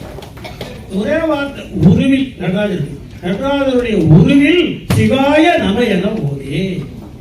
அதுக்குள்ளேயே சிவாய நம சிவாய அது அத்தனையும் அதுக்குள்ள நம சிவாய. அங்க அதாவது உலக ஞானத்தை பெறுவதா இருந்தால் மேலிருந்து கீழாக வரணும். நடராஜர் உருவத்திலிருந்து இறை அருள் பெற வேண்டும்னா கீழிருந்து மேலாக போகணும். சிவயனமே அதிலேயே இருக்கு, நடராஜர்லயே இருக்கு. நம சிவைய என்பதும் அதிலேயே இருக்கு, நடராஜர்லயே இருக்கு. இப்ப நீங்க பாத்தீங்கன்னா ஒரு இந்த எல்லாரும் தெரிஞ்சதே சொன்னேன். ஏன்னா சரவண பவன் அப்படின்னு வச்சு அப்ப என்ன பண்ணா அடையாளம் போடும்போது சாவும் இந்த ராவும் இந்த மாவும் போடுறான். அது எப்படி போடுவான்னா, அது ஒரு வேலையே அந்த 3 எழுத்துக்களையும் போடுகிற விதத்திலேயே அங்கே ஒரு வேல் வந்துடும். அதுபோல நமசிவைய என்கின்ற அந்த எழுத்தை எழுதினாலே நடராஜர் வந்துடுவார். எப்பவோ சொன்ன விஷயங்கள்லாம் ஈடு இணையில்லாத தமிழனுடைய பூர்த்த மொழியை நான் எப்படி பாராட்டி சொல்வது என்று தெரியல. நினைந்து உருகி பேச வேண்டியது நம்முடைய. அதனால்தான் என்ன பண்ணா, இப்படி வந்தா என்ன ஆகும், சிந்தை. ஒருவர் ரொம்ப அழகா இருக்காங்க, ஒரு பெண் ரொம்ப அழகா இருக்காங்கன்னு சொன்னார், மாணிக்கார் சொன்னார். அந்த அழகா சித்தம் அழகியார் பாடாரோ நம் சிவனை. சித்தம் அழகாகும் இல்லையா? இப்படிலாம் தெரிஞ்சிட்டதான் இந்த நூல் போன்ற பெரியவர்கள் சொன்னதை நாங்க எடுத்து நான் கூறியதான் அவர்கள் எடுத்து சொன்ன அவர்கள் ஏற்கனவே சொன்னதை உங்களுக்கு நான் கூறியதான் தெரியல. அது ஒரு அஞ்சல் போல கொண்டு வந்து கொடுத்துருக்கேன். ஆகவே இந்த அம்மா சொன்னது போல இது எல்லார் வீட்லையும் இருக்க வேண்டிய ஒன்று என்பது வந்து எனக்கு ஏதோ வியாபாரம் ஆகணும்னு இல்லை. அது அந்த காலத்தில் நான் நினைச்சதே கிடையாது. அது என்னன்னா இது எல்லார் வீட்டிலையும் இருக்கணும்னு காரணம். இது எல்லார் வீட்டிலேயும் இருக்கிற நம்முடைய தமிழனுடைய சிந்தனை அது கிளற வேண்டும், கிளர்ந்து அவர்கள் உயிரி பெற வேண்டும். ஆகவே அந்த கிளர்ஞான பூசைக்காக உருவாக்கி தந்ததுதான் இந்த நூல் என்று சொல்லி ஏற்புரையை நிறைவு செய்யும்.